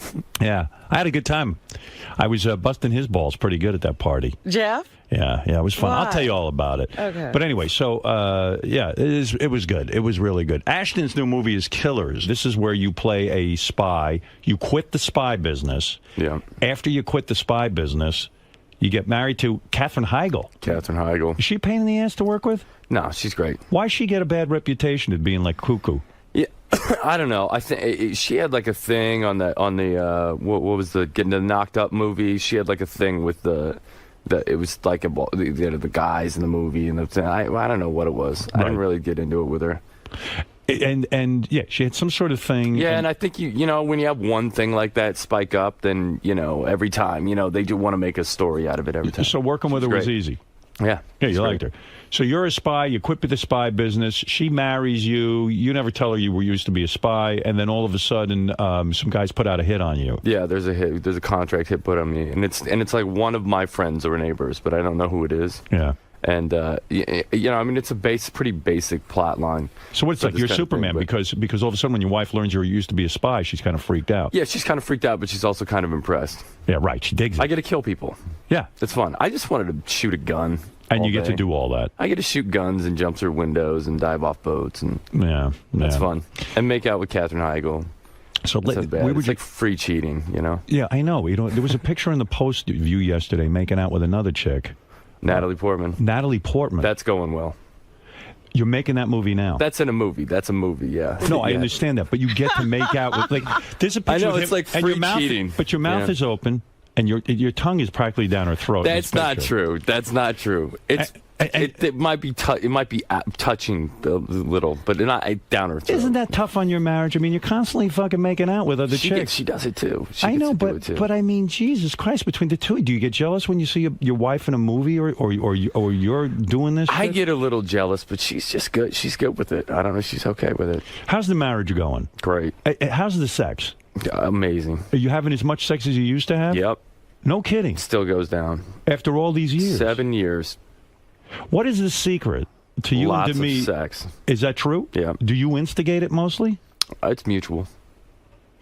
How do you instigate it? Give me some tips here. How do you keep it fresh? Sexting. Sexting. Yeah, you know, the texting, but You're sexting. big with that. Oh yeah. And you write her dirty messages. Yeah, all day long. You don't send pictures. Oh yeah. Oh, really? But just across the text of your yeah. cock. Yeah, whatever. Yeah, sure. You send to me pictures of your penis. Penis. not the penis. Penis. Not necessarily that. Sext her now. No, I think you have to just be like, you don't just wait till I get home. I'm gonna ruin you. I'm gonna ram it into you. I'm gonna ruin you when I get home. Really? Yeah. And then you do it. Yeah. You get home and you actually follow through. Yeah. Was she put on outfits and stuff for you, or? Nah, we don't do all that business. No. You get in the room and you get down to business. Yeah, just get her done. Do you think you got enough fucking out of your way? You got married very young. How old were you when you got married? Nah, I wasn't. I was 25. 25 when you got married. That's not that young. I'm from Iowa. People get married in Iowa when they're like. That is true, but you 13. So he really 12. waited. It's like Romeo and Juliet. When you were young, I mean, how old were you when you started modeling? 19. Modeling's a nightmare? Well, it's not. I mean, it's hard to feel good about yourself when, you know, it's like. Howard would feel really good. I would feel great if someone would pay me. But for that. there's not a whole lot of earnership there. You know what I mean? My wife has said to me, she said when she used to work with male models, it's a very, very strange career.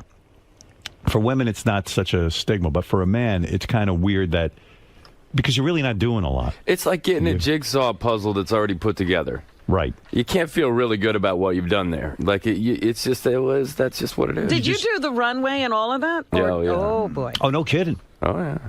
Imagine the pussy you got when you were doing that. It didn't ramp up. It's hard to be like, you know, because part of it's like what you do for a living. You know, it's like, oh, I'm a male model. Like, you know, it's not like really like girls aren't like, oh shit, I'm going for that. You know, girls are turned off to male models. They don't see them as ambitious. There you go. Right. I don't think it wasn't that. It wasn't like flowing then. So when you got that job on TV, that helped. That was like, thank God. Yeah, that helped. I'm done with that. That helped. And you were a badass growing up, right? I mean, you robbed a store or something? What did you went to jail or something? Yeah, I had like a third-degree burglary thing. What kind of a store was it? I broke into high school, like my school. It wasn't like the school store? No, just the school. You broke into school? Into the school. Crazy. I want to get out of school. I was, you know, we were trying to rob stuff out of the school. And you were trying to rob. I actually did something like that. What is there in school that you want? Come on, they got all kinds of stuff in there. What do they got? All that Pencils? equipment and electronical stuff. My cousin was like trying to break into the soda machine and pry it out. You know, Yeah, they got free yearbooks. Yeah, they got vending machines in there. Let's go. Yeah, they keep it all in there. When you got married, you did a Kabbalah ceremony, right? Yeah. Are you still into that? I still study it a little bit, yeah. But Demi's more into it. We're both into it, kind of equally. You're not wearing your little bracelet. Where's your red string? Oh, no. I'm doing a movie right now, so I can't really wear it. Well, but Demi doesn't wear it.